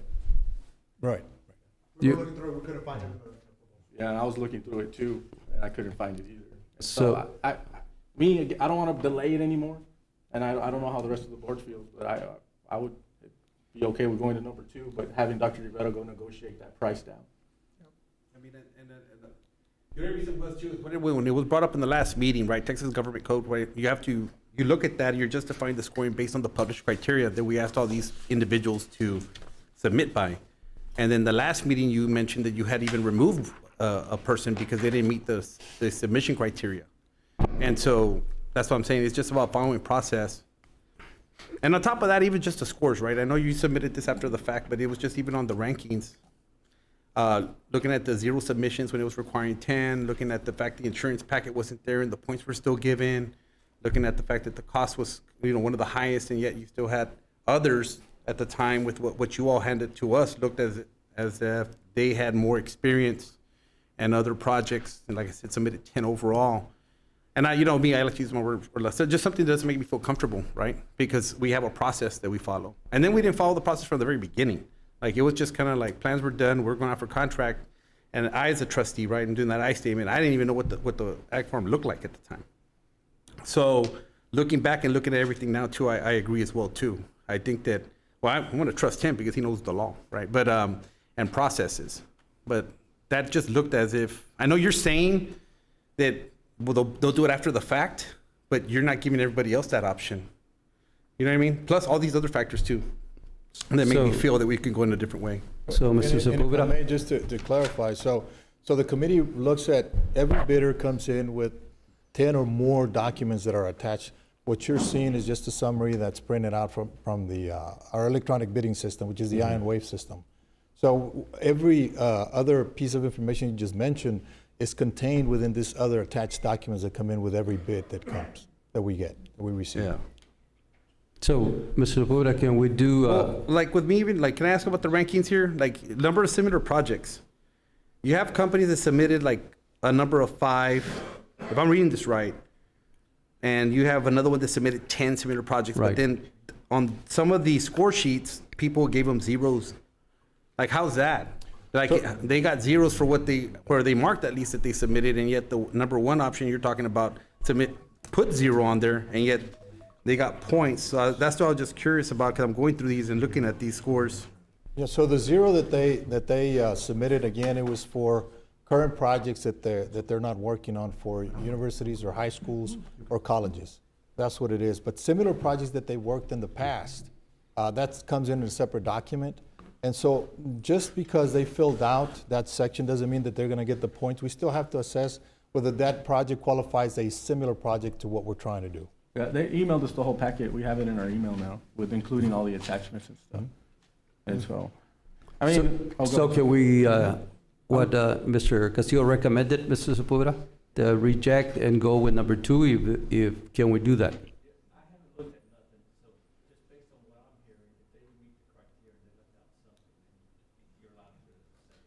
So, Mr. Castillo, do you have a motion? Yeah, I'll, if it's okay, Mr. Board President, I'll go ahead and make a motion to reject that specific proposer's submission because they didn't submit the warranty part, and move on with rank number 2. But authorize the superintendent to negotiate that way down. And Dr. Right, Rivera? the pricing, right? That's what I was about to ask. Yes, you're going to still negotiate? And Okay. Dr. Rivera, you okay with that? Yes. So I have a motion by Mr. Castillo. Do we have a second? Second. Do you have a second? Go ahead. We have a second by Coach Sena. Any other discussion at this point? Do we know for sure for a fact that they left out that information? We couldn't find it. right now. So it wasn't found in That's what we the wanted to backup? verify. So we were going through the whole document. It's a large document to see if it was embedded in the proposal, and we couldn't find it. Okay, any other discussion? Dr. Rivera? He's good with it. He said. Are you good with that? I just know that I've been around long enough to know how y'all operate, and I've said it before and I'll say it again. I'm not an expert on construction or anything like that, so I depend on your expertise, and you know we're under the microscope, so I know you're not going to do anything that you're not supposed to be doing. So, with all due respect, I went along with whatever you guys proposed, because I know you looked at it, and I've seen everything that you presented, and I'm very comfortable with that. So, I'm just, you know, that's just my opinion. Okay. What I think, you know, I just want us to be comfortable with what's going on. And I'll support what we're gonna support, but I don't wanna ever discredit what you have put into this thing, because I know that you did everything the way you understand to do it right, by the book, so that's just for the record. And if Dr. Rivera is okay with the motion, I support Dr. Rivera on this. Yes? So we have a motion and a second for the Board of Trustees to approve the ranking recommendation for the construction of the new agricultural facility project, and to allow Dr. Rivera to negotiate and approve the contract. Correct? And you're gonna, just to make sure, you're gonna check on the fact. Okay. Okay, so I'll go individually. Mr. Los Santos, yes or no? Right before you take the vote, though, not only he'll be negotiating the prices, but he'll be negotiating some of the things that you heard the families talk about as far as. Correct. Okay. In fact, Mr. Aguilar mentioned that. Yes, yes, yes. We discussed all that, so we'll be adding that. Okay, yes. Okay. Corserna? Yes. Mr. Ben Castillo? Yes, and I agree with Coach Cuellar's sentiments about the administration, by the way. I- wanna say, I agree. I agree too there. Coach Cuellar? Well, being that Dr. Rivera's okay with it, I'll go yes. Okay. Dr. Jaime? Yes. And myself, yes, so unanimous vote to go forward with construction of the new follow-up, right? All right. Item 13, closed meeting to personal matters. Discussion regarding superintendent's recommendation of contracts for certified professional, non-certified professional, and non-contractual personnel. Discussion regarding resignations, retirements of certified professional, non-certified professional, and non-contractual personnel. Consultation with attorney. Matter in which the duty of the attorney of the Weslaco Independent School District under Texas disciplinary rules of professional conduct of the State Bar of Texas clearly conflicts with Chapter 551 of the Texas Government Code. All right, it is 8:20, and we will go into executive session. You know, I know you already voted, but if for some reason we can't negotiate with, you approve the rankings, right? Yes, sir. So if we can negotiate for some reason with the firm, then I can go back to you and go with number 2. Yeah. If we can negotiate. Yeah, yeah. Yep. Oh, yeah, because he means number 3. It's number 3 now. Right, yeah. No, definitely, yours. All right, so Get him, sir. we go into executive session. 8:20.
Open meeting is 8:32.